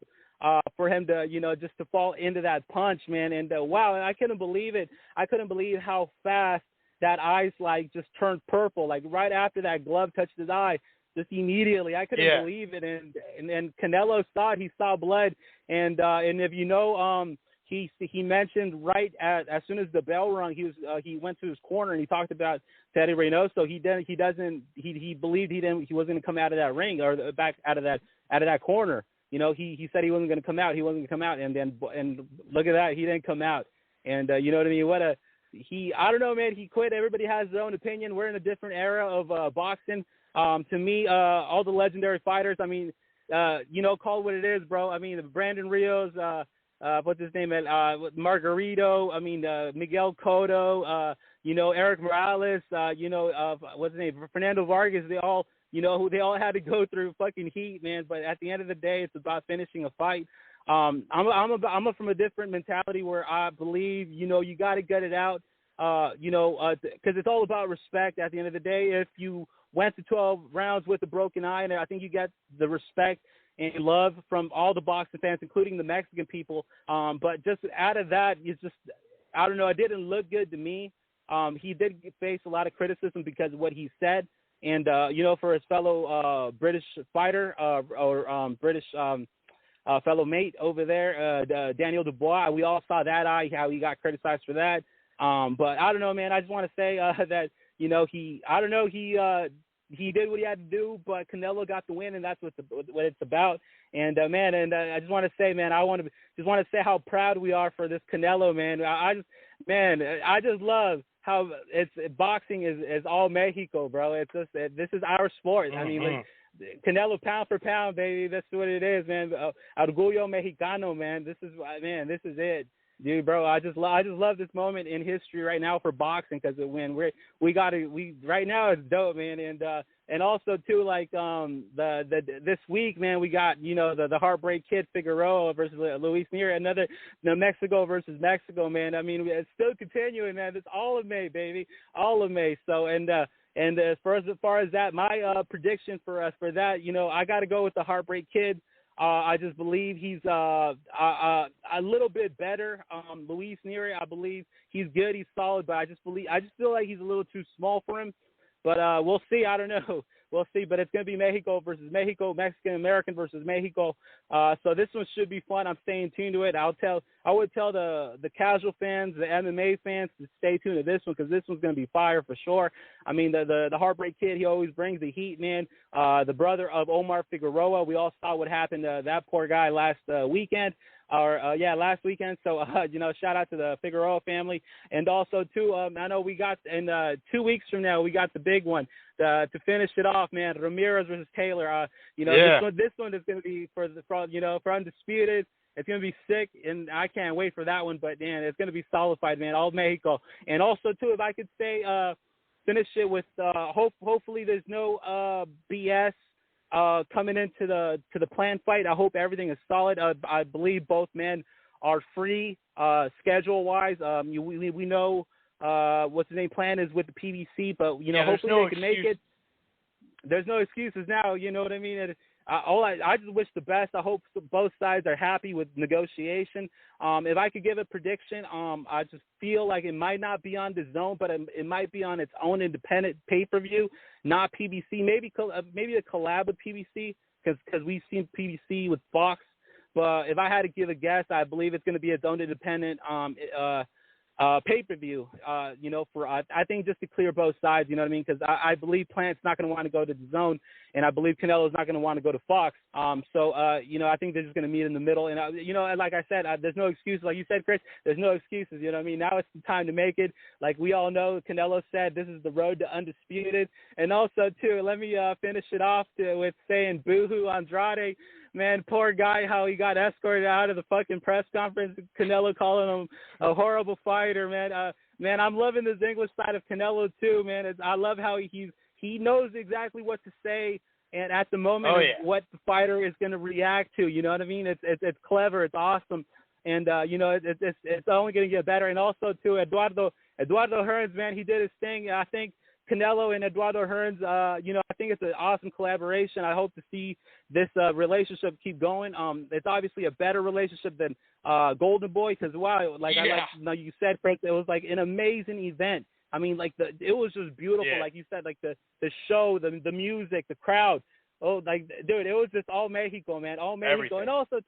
And also too, before I get out of here, man, I just wanted to say I thought it was all downhill for BJ Saunders is when the weigh-ins happened. And I heard no bell horns, no British fans out there. There's only one. Billy Saunders. You didn't hear nothing, bro. He was in Mexico. It was all fucking Spanish over there, man. Shout out to mi gente, Mexico. We did it, bro. We're always gonna do it. This is our year.